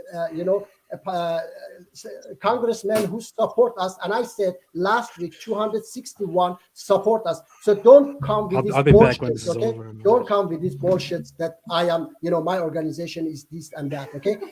Trump, vice president, Trump's foreign minister, okay? They have been supporting my organization. All right. So if you want, you can have a debate with me on your channel, Nuriyah. Okay, AP Runaway. Okay, and bring your facts that my organization is what you say. Okay, bring a single. Sure. Okay, shall we do that? All Nuriyah? right, let's move on. Shall we do From that? Paul Singh for $5, they say Yeah. AP and Nuriyah got them. Christians are to be fought based on their beliefs. Yeah. So you got fans out there, AP and Nuriyah. Thank you. Messed that up. From Hates Stairs for $5, they say to Perfect Dawah. Genuine question: why do you support fascistic values? What? Why do you support fascistic values? Well, like what? Like what? Like When you- Islam, for example. Like, okay, that's that I'm the biggest enemy of that fascist Islam, like Iranian fascist regime. I have fought it 43 years. My organization as well. We fought for non-Muslims. Okay, we could have everything we wanted. We had no issue about hijab, but we fought against. We have lost over 100,000 of our members. My brother have been executed as well for these values, and I have been. On my channel, everybody know that I am banned by this extremist Muslim and fighting that fascist Islam that you are talking about. Okay, yes. I sympathize with your feelings, but it just keeps reminding me of that one question. Then why in the world are you here arguing with us instead of going and talking to Muslims? I have said that. I have said that they have blocked me. I'm doing that. I'm trying. I have asked. Did I ask you, Kaz, that organize a debate with Daniel Isis Jew with me? Did I ask you from beginning? Yes, They ran away. But Yes. Perfect Dawah, that shows you that they don't find your version of Islam credible. They don't consider that Islam, so they No, don't they want are to running include away. you. They are You running should away. just leave Islam because Yeah, Muslims yeah. obviously don't like Yes. your version of Islam. Oh, okay. They ran Perfect away Dawah from did ask me to try to set that up, and I will try to set that up. So Yeah, if you, thank do see my link in the description below, look for that on my channel at some time in the future, maybe, or Okay. with another Alright. Islam I member of appreciate Islam, it, man. maybe. Yes, I appreciate it. But let's move on to the next question, shall we? From Coffee Mom for $4.99, they say to Perfect Dawah and Rashid, if modern society didn't condemn slavery and terrorism, would you then acknowledge that the Quran says what it says? I don't believe that the Quran actually supports slavery. There are several verses within the Quran which do talk about the emancipation of slavery, of slaves. I also have a video on this on my channel, so if someone wants to watch it, I won't go into so much details about that. But the Quran has categorically disallowed slavery. It has spoken. Can you give me a source for that, please? Thank you.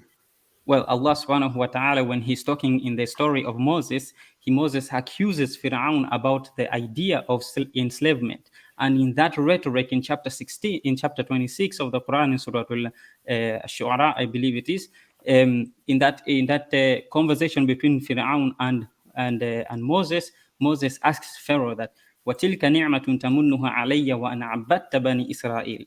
He accuses him that this is the favor that you pretend to have done for me when you have enslaved the children of Israel.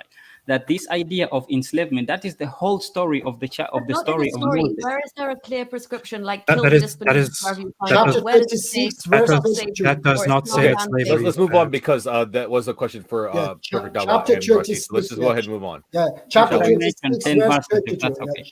Yeah, chapter I would have the 26. answer? 10 verses. Let me, chapter 26, verse 22, chapter 7, verse 127. Okay, these are two of them, and there are more. Okay, that Quran condemns slavery and is biggest crime of Pharaoh. One of the biggest crime of Pharaoh is enslaving people. all That's right? a lie. That's complete That's a lie. nonsense. That's a lie. lie. Okay.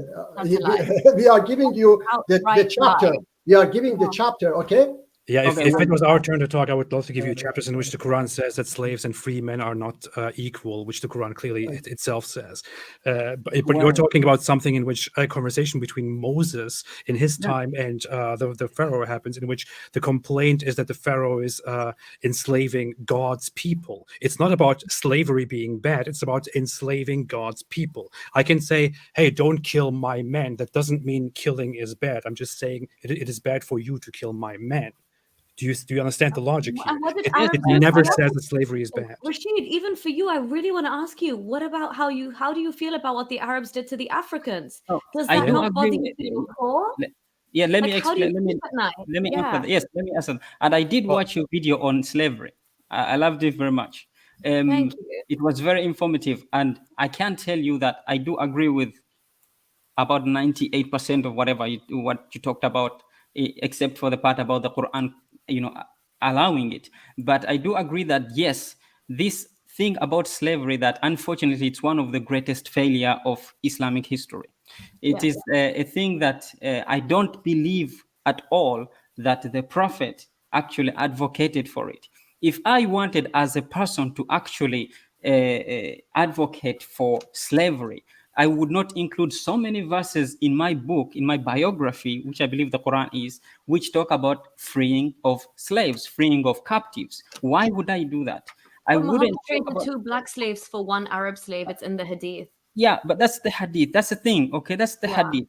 But when we're talking about the Quran, if slavery was such a big thing, why is there is not a single verse in the Quran which talks about buying or selling slaves? By the way, the question. Okay, let's go ahead and move on from that. The Let's go on to question was next one. completely Okay, different, guys? by the way. Wasn't the question a different question? So Nuriyah asked Kaz? me a The question was Nuriyah asked about me a question. slavery and terrorism, but let's go ahead and move on. From Paul Singh for Yeah, $5. but the they say- question was okay. Whatever.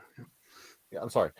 Explain how fake hadiths ended up in authentic hadith books that are supposed to be the sayings of God's final prophet and the one true religion. That's a very actually simple answer to give, because hadiths are not written on the background that they are the word of the prophet. No scholar, okay, I guarantee you, no scholar in their rightful mind would say that these are the exact words of the prophet. No scholar would say that. You cannot bring a single hadith which you can take to a top scholar who would tell you that this is the actual word of the prophet. Why? Because all hadith scholarship tells you the first thing you learn within hadith studies is how these are one. There are thoughts. There are, if you can like, they are sort of like thought processes. It's not true. It's not haqq. It's not truth, actual truth. They can tell you that this is what we supposed that the prophet might have said. That's the highest they would ever go. No scholar would ever tell you that these are the exact word of the prophet. So to understand how the hadith came into, false hadiths came into this hadith literature, it's because of tradition, ego, and also different practice and desires of people. That's how hadiths come in, but Quran could not be changed to that level. So it has to go through the hadith because the Quran couldn't be changed to that level. So you have to, if you want to change about Islam, you have to go through the hadith route. You couldn't do it through the Quran. Can I just respond? I'm sorry to rush you guys. It's just that we have so many questions. Yeah, left on very the list, fast, and I know very you fast. guys have time. Yeah, very fast, very fast. Okay, 30 all right, seconds. please make it so, quick. so yeah, some people wanted to put their wishes, in Quran, but they couldn't, like stoning adulterers and suckling an adult. Yeah, that's why they made up hadiths for that. Okay, and they said even the verse came down, but why it is not in Quran? Because it was eaten by a goat. So that's why there were people who tried to corrupt Quran, but they couldn't. So they added their desires in hadith. Okay, that's my response. All right. So you're saying God made that goat eat it because it would be corrupted otherwise. All right, let's move on. All right, from Church Apologetics class for $5, they say, why does the Quran say that semen comes from the breastbone of women? Ibn Kathir. Is that no? I don't think that the Quran. I know they claim that the Quran says that semen comes from the backbone, between the backbone and the rib. No, it does not. That you have to look at actually the Arabic. If you this is easier to explain to someone who understands Arabic. The thing about is that when it says that it emits يخرج من بين الصلب, that idea from between, actually the Arabic just says it comes out between the sulb and the tara'ib. This is a euphemism for sexual intercourse. It's not talking about, I don't want to go into details, but it's a euphemism about sexual intercourse. The Quran tends to be very subtle when it talks about sex. So that is also another euphemism about that. It's not talking about the origin of semen, because why else did people castrate? People already knew where semen comes from. That's why they castrated by removing the testicles, because they knew. Of course, they knew where semen comes from. There's no point in the Quran coming in and telling people that it comes between the backbone and the ribs. Where have you ever seen someone being castrated through the backbone and the rib? They knew. All right. From Church Apologetics class for $5, they say, I'm going to write the Quran the 8th time since the 7th wasn't enough for Muslims to understand. Peace be upon me. All right. From Paul Singh for $5, they say, the fact that we are disagreeing on the meaning of verses in the Quran means the Quran is not clear and concise as it proclaims. Thank you. Okay, let me respond to that. Yeah. And I have said that I gave you the chapter 3, verse 7 that explain itself. Okay. Then why it is not, clear some verses. I said it before that this is how God has decided. I can say that there is a planet that angels living there and everything is perfect, but there are billions of other creatures and planets that things are different. He decided to create us in this way. He could send us now the biggest miracle and the latest version of Quran or his message, but he has decided to do so. Okay, and he knew that because he wanted us to develop. Okay, I see the beauty of the creation in this way. Maybe someone else doesn't see it and want everything perfect right now. Everything should be perfect. That's you don't understand the beauty of creation, that he created us and he wanted us to develop. Okay, thank you. Okay, from Pancake of Destiny, they sent a super message, so thank you for that. Then from Fresh Stream California, from Fresh Stream, they sent $6.99 Canadian for Perfect Dawah and Rashid. They said, can you think of any individual, organization, or country in this world that should be targeted and fought according to Islam? Like, you mean that I don't understand what he meant. Organization. Is there any organization, person, or country that should be fought according to Islam? The oppressors. The Quran says many times who are the oppressors today? Yes.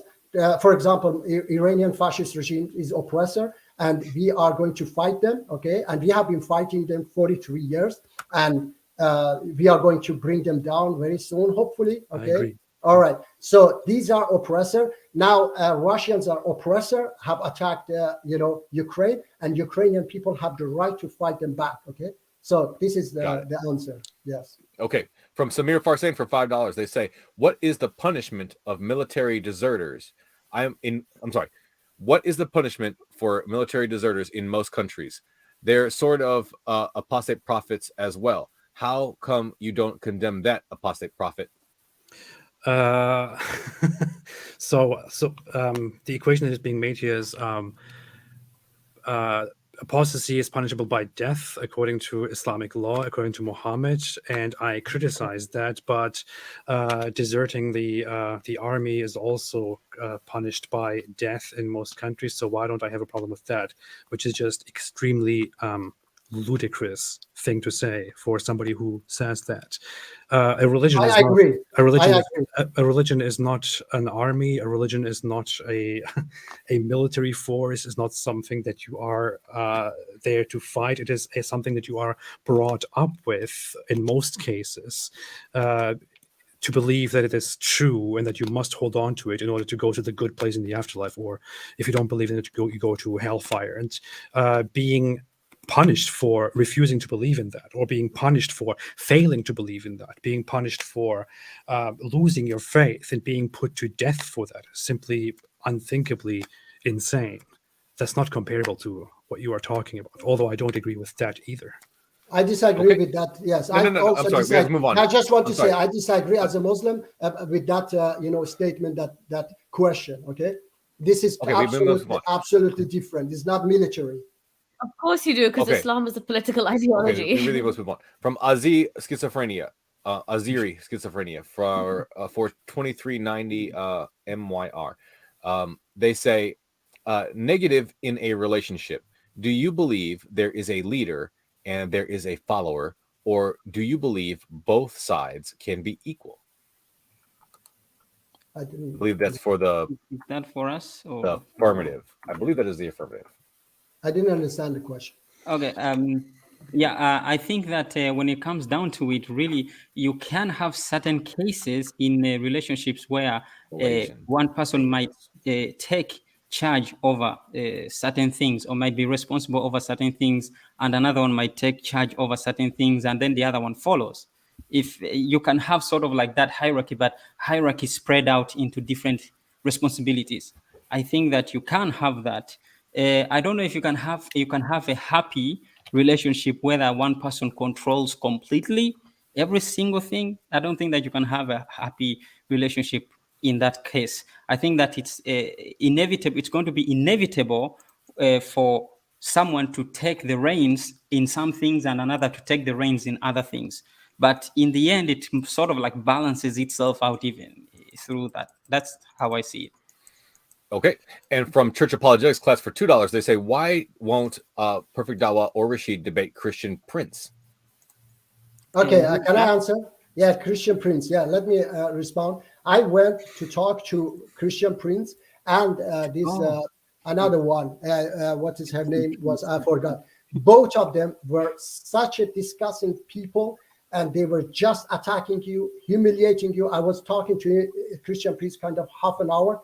He was such even my brother in Christianity, who is admin on my channel, he also said that he was absolutely terrible and he shouldn't treat you like that. I went like a human being talking to him. He just was humiliating. He was attacking. Treat who? Me. Okay. So I cannot talk to such a people, who are so aggressive. I was even asking him that your religion teach you to love people, even your enemy. What is this kind of, treatment? He was saying that, he became Muslim. I said that, yeah, here in this verse of Quran says that Allah has put the hate in me. So I realized that I cannot talk to such a people. Okay. That's why I'm not going to talk. Okay. I can debate him on such a platform, but not on his platform. And from Pancake of Destiny, member for 3 months, they say to Apostate Prophet, respect your courage to leave this cult. Thank you so much. I appreciate it. And from Sugar Goat, for $10, they say, if Islam is not true, then why did Andrew Tate become a Muslim? Yeah. Oh, by the way, shout out to Andrew Tate.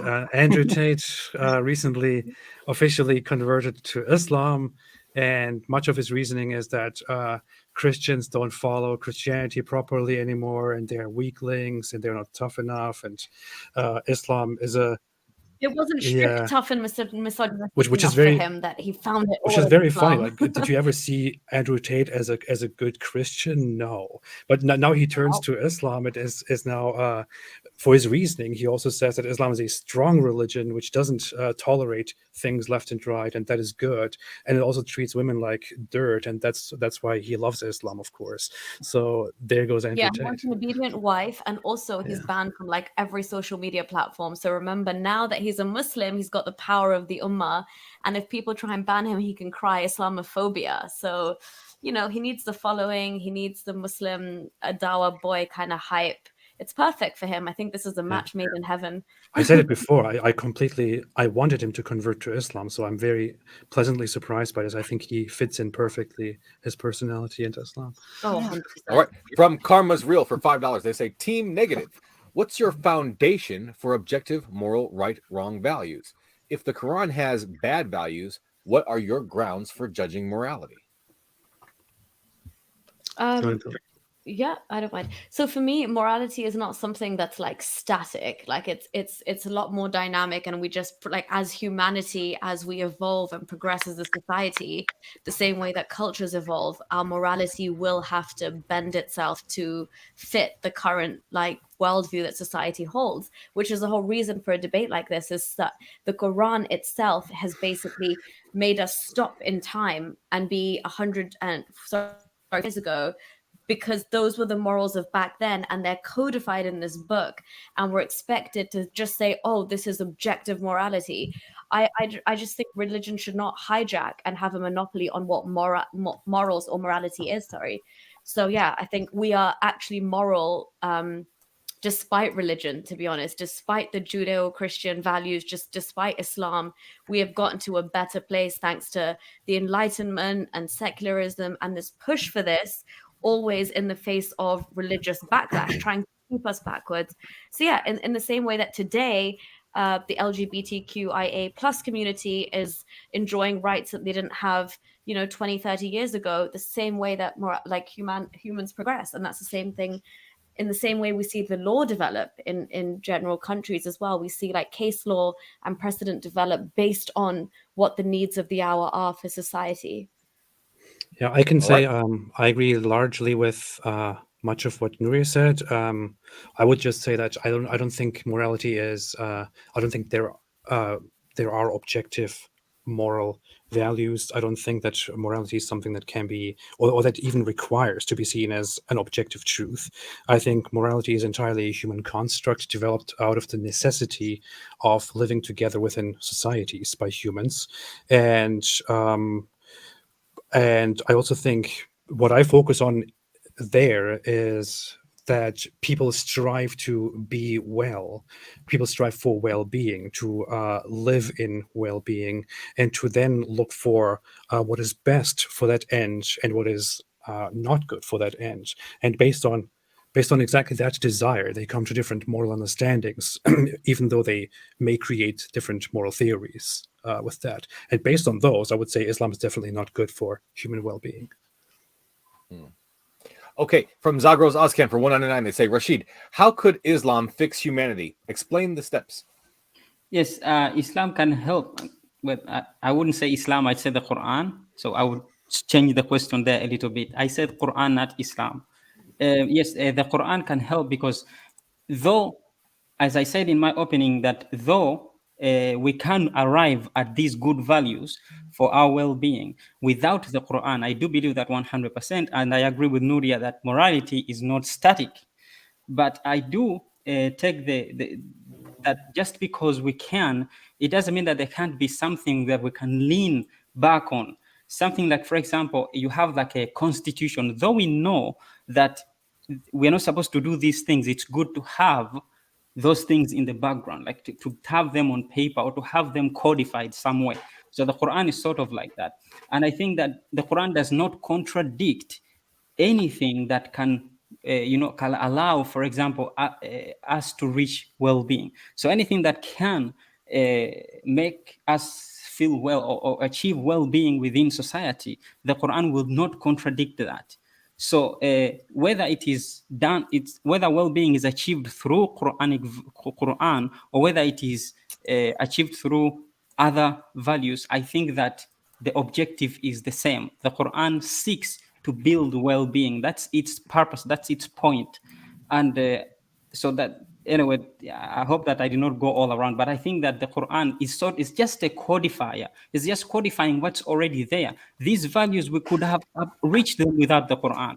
The Quran Oh was yeah, not. I agree with that. Yeah, that's the thing, Okay. that the Quran is just codifying them for us. We could have arrived at these values without the Quran. I agree with All right, that. I think last. that it's good to have a Is codifier, the something that cancer. codifies. Let's be real. The Quran is the cancer that needs to be cut. It's not just that's the root of the problem, what it codifies. Anyway, sorry. No problem. Okay, the last two questions before I gave the warning are here. Pancake of Destiny for €6. They say, why did Allah order to fight people of the book in Surah 9, verse 29? I already explained that. Yeah, we have explained. Sorry, I don't want to repeat it again because of time. I think maybe Okay. if there's another question, I would rather take that. Great. From Paul Sink for $5. They say, can you explain how slavery, right-hand possessed women, and child brides are good? Quote unquote. Perfect. Dawah, you want to take this or should I? Okay. You can take the slavery and you can talk about. No one wants the slavery. No. I can say yes. I can say because the slavery we have already talked about it. Yeah, the slavery we have already covered it. Right. Who's going to take that? There is no child bride in Islam. Okay, in Quran. Yes, please. Yes, Rashid. in the Quran does not talk about this idea of child brides. Yes, it does not mention a particular age but it calls for rushd, that there has to be sort of like this mental maturity sort of that is required for a person in Surah. Okay, let him answer. And so that is sort of like a requirement which is also required when you are dealing out money, for example, for the inheritance in Surah An-Nisa. As for the slavery, I've already talked about that the Quran does not call for slavery. And I asked the question before to both our opponents today that if slavery was such a huge thing as you guys are blowing it out to be, why is it that there's not a single verse in the Quran which talks about buying and selling slaves? There doesn't have to be a verse in the Quran which talks about buying and selling No, there hasn't. If you want to ask a question and get a response, please let me respond to it. If the Quran doesn't have to give clear instructions on how to buy and sell slaves, it is sufficient if the Quran, for example, talks about women that you may have besides your wives, besides your marriable wives, that you have captured or that are held by your right hand, which is something that refers to captives of war. And the Quran also says, as I mentioned before, Allah gives a parable, and it says that a free man and a slave are not equal, and Allah has given some better, benefits or blessings than others. Yeah, you look kind of confused, so let me pull up the verse. But you can respond to that. Chapter 16. If also, I think Rashid, that I know you're trying to trap us here, but it seems like a bit of a cop out because the Quran doesn't have loads. I mean, we could argue everything. Then the Quran has basically no verses for women's rights. So why should I think that Islam has women's rights, right? But when throughout Muhammad's lifetime, I'm sorry, you have to be freaking blind to not understand in his lived example how he was dealing, trading, and raping slave women constantly. And somebody from your heritage to be trying to defend slavery and say that, it really makes me like. I didn't defend it. I didn't defend it, Nuriyah. No, but let me say such a big deal. Like, why is it not mentioned over and over again? Even if he traded one slave, and we know this from the Hadith, even if you want to ignore it, he traded two. He thought two black slaves were worth one Arab slave. Even his you go to Hadith. He never says a non-Arab and the Arab superiority thing. He this is about Quran, Nuriyah. This is about Quran. Yes. You are mentioning something outside of it, and I told you I don't agree with that. Let me say that you are relying on the lack of slavery in the Quran to overlook the slavery in Islam. That's what I'm saying. Guys, if we're going to keep talking, how about I ask another question? Yeah, one can I have more questions? Can I give the verse quickly to respond to Rashid? Let me say, she said, Nuriyah said that there is no, talking about women's right in Quran. Chapter 49, verse 13 says, "O mankind, indeed we have created you from male and female and made you people and tribes that you may know one another. Indeed, the most noble of you in the sight of Allah is the most righteous of you. Indeed, Allah is knowing all of it." So the right is that, the right is that, the right is that you are best in the sight of Allah about any. So if we now give you a response with the verse which says that men are in charge of women and that women should be obedient, you will then say, that's an unclear Quran verse, and people like you follow unclear Quran verses. That take another time. I want to hear the verse. Yes, that's take Give another us the time. verse, AP. What? Okay. A Oh, verse. the Quran chapter 16 verse 75 says, Allah presents an example, a slave owned and unable to do a thing, and he to whom we have provided from us good provision. So he spends from it secretly and publicly. Can they be equal? Praise be to Allah, but most of them do not know. So it describes a slave and a free man as unequal beings and says, look, can they be equal? No. So like this, Allah also gives provisions to some of you and not to others of you. So it's explained as a very casual thing within the Quran, as opposed to the Quran ever saying that slavery is bad. Does it ever say that slavery is bad? Does No, it it doesn't. ever? Does it Yes. ever talk about it as a normal thing and justify it? Yes, it does. No. I can give you a verse, for example, which views it as a bad thing. You will talk about the whole Moses and Pharaoh No. thing, which we have established is No, not I have about. about 10 verses that have to do Okay, with okay, show me, with tell that me. idea. But Tell is me. that For good enough example- for you? Oh, okay. No, tell me. What's Let's the verse? just move on then. Let's Oh, just move no, on. Well, I mean, please give me the verse. What is guys, Perfect Dawah is doing an after show, so I mean, you guys Okay. could take it there. We do want to. I mean, I don't know if you guys have anything you want to do. If you want to keep it going, I don't care. But I do have more questions I want to ask though. Yeah, okay, If we want to okay, stay here, fine. just because they did send their super chats for money. From Arden Rami for €2, they say, in which context is it okay to strike your wife? Okay. Yes, we have different maybe opinion. Okay. According some scholars and some interpretation, and my interpretation, it does say that leave her. Okay, there is no strike. And the next verse clearly explained that if you fear that they separate because he has left her, okay, then send somebody from her family and his family to bring them back together, not from the same room, because if Where that's does the it say case, that? Where does it say that? this the next verse says that chapter Which verse? What's the number? 435. Okay. After 434, okay, first it says that look, it is logic that the in the past people were women were just slave. Okay, they didn't have any rights, and I could beat my wife to death, and even they do today. I have in 3 months in lockdown in Mexico, 1,000 women were killed in domestic violence. So in that time was even worse. Japanese men, they had the right to behead their wives if they were, disliked them. So Allah doesn't send the final messenger of God. I'm beating my wife, and then the messenger of God comes with the final message, say, "Oh, my servants, beat your wife." Okay, I'm doing that. I don't need you to instruct me. So Allah came, and as a husband, I know that the second step that which says that separate your bed, ease the situation, because I know myself that day after I come down and Oh I my start God, talking. please, Okay, man, no, wait. please. I'm Jeez. explaining. Yes, I'm explaining Please that. put us out of our misery, Okay, Kaz. can we, Look. I think we should move on to the next question. Okay, I say I can. Yeah. I can give you Which verses that. Okay, all right. So Yeah, we can do it. We can do it next on my channel I think afterward. Yeah. Okay. Yes. Uh, Please. From Samir sent another $10 super chat and said, Islam ordered them to pay the jizya because they don't pay zakat. Abu Bakr, if any Muslim refuses to pay me a rope they use to pay to Prophet Muhammad, I'll fight him for it. So you can see the fairness.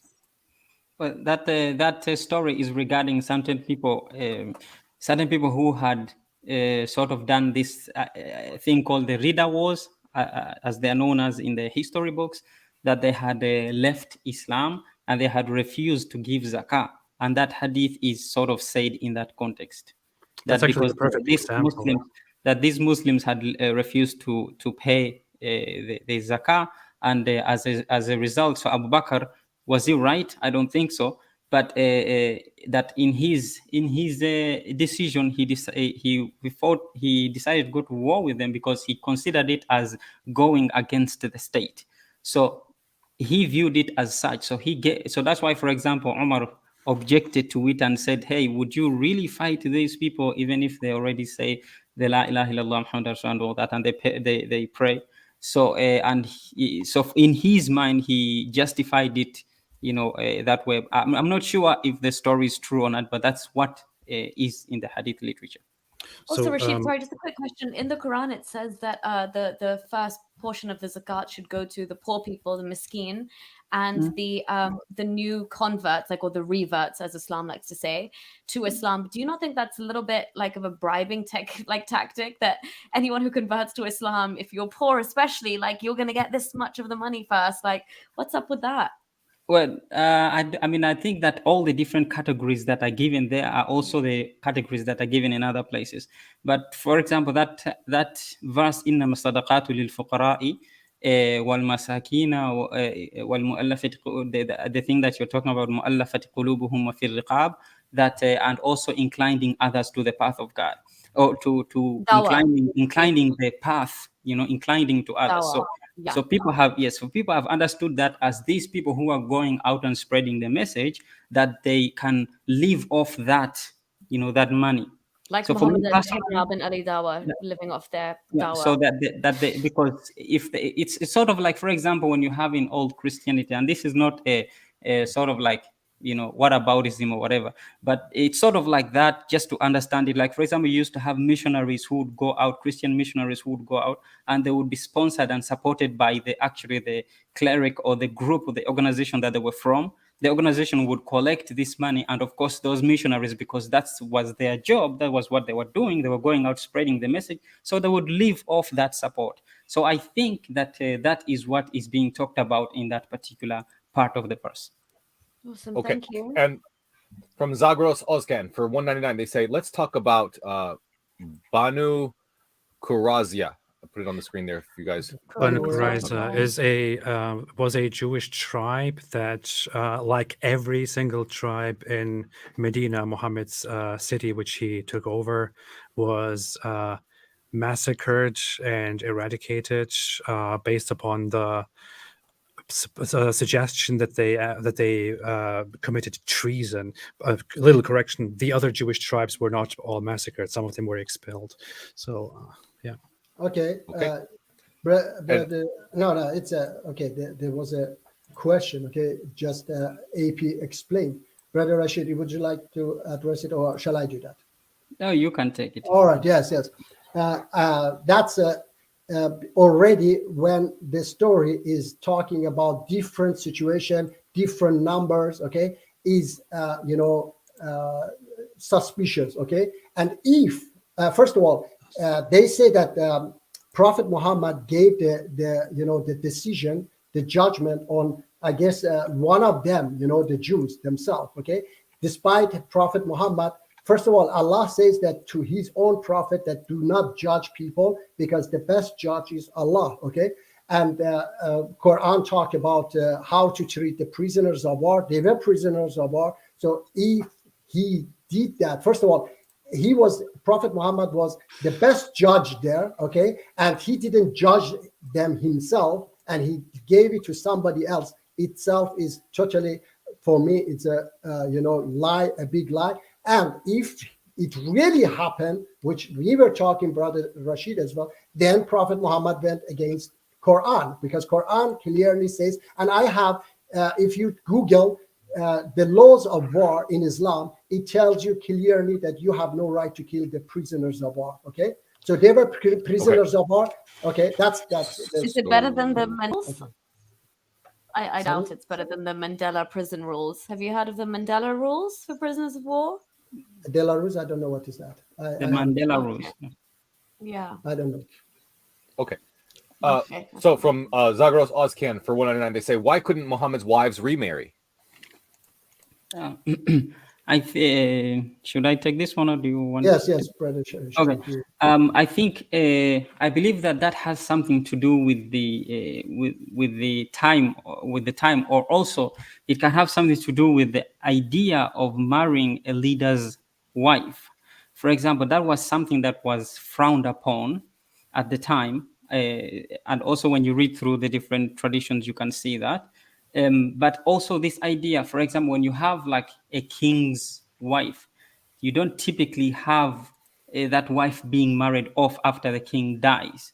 Like it's sort of, I mean, I think it follows in that idea. Like, for example, it was considered sort of like of a low character, for example, for someone to take on. So for the sake of respect to the Prophet, yes, the Prophet did, or we were supposed to give the Prophet certain a respect that we don't give others. For example, we hold the Prophet of a higher standard. That's true. And because of this respect and reverence we have for the Prophet, we don't, or his wives were forbidden to marry. But the traditional understanding of that was because there were certain groups from the Munafiqeen who were saying to the Prophet, or who were saying to the wives of the Prophet, that you just wait, when Muhammad dies, we are going to marry you. Like when you look at the tafsir, that's the reason they give, that these men were saying to the Prophet, to the Prophet's wives, that you just wait, when Muhammad dies, we are going to marry you and we're going to do whatever we want with you. So basically so the Quran sort of like forbade that. Caliph didn't even respect the Prophet's daughter. I'm sorry. I'm sorry, what? The rightly guided Caliph didn't even respect the Prophet's daughter. Well, I mean, I'm not sure about that. This is such a weird excuse to say that it was there to protect his wives, but the protection here is to forbid his wives from marrying after him. Yeah, That's so weird. I say that the reason that is that I say that the reason, it's not my reason. I say I gave you two reasons. I said the reason that is given within the tradition is this, and I gave you my own to start with. But the reason that is given in the tradition is that there were certain men within society who were Okay, we heard that, but it's just absurd. Yeah. It's just absurd. Okay. You can take that So, if you. Especially when they can't respect his last daughter question. enough, but they can they can not marry his wives out of respect. Okay, sorry. No, you're fine. Okay, last question from Zagros Oscan for $4.99. They say we have moral intuitions because selective pressures were such that mutations that yielded the neural proclivities for moral intuitions were selected. Nice. Okay. Okay, I don't disagree with that. Yeah. No. Okay. Well, awesome. Thank you guys all for the spirited conversation and discussion. So, with that, let's go ahead and close out. Just want to thank you all so much for this discussion. You guys are the lifeblood of the show. I want to thank James for creating this platform and hosting these debates. Love these debates so much. This is my favorite thing.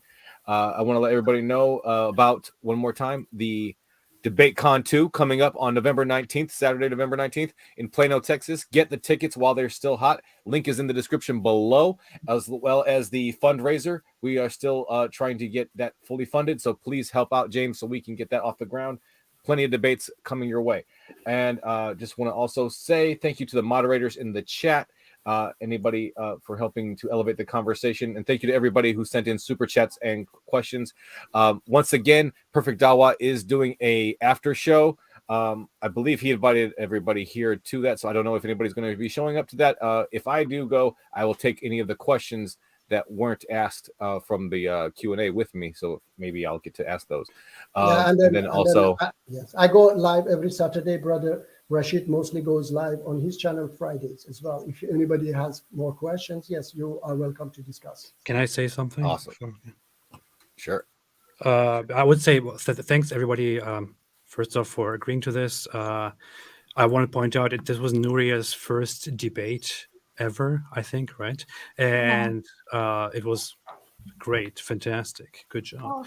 And I would suggest everyone to go and subscribe to her channel, which is Holy Humanist, especially those who follow my stuff, since I've been very inactive lately. So you can follow somebody who's more active instead. And thank you so much, AP. This was so much fun as well, tag teaming with you. Yeah, thank you. And Rashid, Perfect Dawah, you guys were great, although very intellectually dishonest, but great. I think Rashid was very good, but I will never have a debate again with Perfect Dawah. No problem. If you guys will take a second real quick to say last word, go ahead. Yes, I would like to say that thank you very much for having me on. This is my second time appearing on Modern Day Debate. So I'm very happy that I was allowed to come here and talk to you, the wonderful individuals. AP, great stuff as always. You are a challenge, I have to say. But I do like the fact that as you know, as the debate was going on, that it went a little bit south, right there when you were screaming at each other. But me and Nuriyah enjoyed that. I think so. But I have to say that I prefer to stick to the Quran. So not that I deny the hadiths. I don't deny the hadiths at all. But I prefer to stick to the Quran because it is the Prophet's thoughts. It is the Prophet's, behavior. You can't get any better than that. And so that's why, for me, I decide, for example, to stick to the Quran. You might see that as intellectually dishonest. That's fine. I would say the same thing about you guys, unfortunately. But that's the way it is in arguments. Yes, as Brother Muji said, I do live shows where I go through the Quran on Fridays. So anybody who has any questions about some of the things that we discussed today, they are very much welcome. There's so many things that I wanted to bring, especially this issue with the slavery. I wish I could get in touch with AP or Nuriyah, one of you, to discuss more about this, because it looks like we didn't cover that part as well as we wanted to. But I wish that you guys have time, for example, to have a discussion with me on this. Inshallah. For sure. I would like to also thank Modern Day Debate for hosting this debate.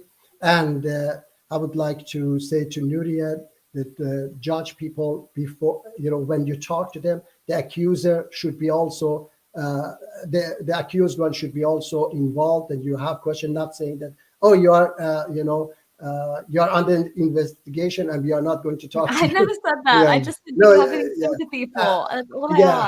Harris said that, and I don't have time to investigate you. Armin said, I'm so not I Harris. just believe in you. Okay. Let's not start a new conversation. Okay, Let's so anyway, Where are we going? I hope that we can talk more in the future. All right. Thank you. Sure. All right. Yeah, and one more thing, I just wanted to say that I'm also going to have a after show on my channel after Perfect Dawah's after show. So if you guys wanted to join me on that, that'll be great. I'll have the questions that were not asked as well, and there'll be an open mic. So if anybody wanted to jump in there and have a say something about the debate, then that'll be great too. So with that, just want to say, like it if you loved it, share if you want to spread it, and subscribe. We have many more debates coming your way. Speakers are linked in the description below, so check them out if you liked what you heard tonight. Apostate Prophet, Nuriyah, Rashid, and Perfect Dawah, all linked in the description below. Please check them out. Thank you, everyone. Have a great night, and remember, please keep sifting out the reasonable from the unreasonable. Have a great night. Good night. Thank you. Good night. Thanks, sir. Good night. Thank Stay you. away from Islam. I go live now.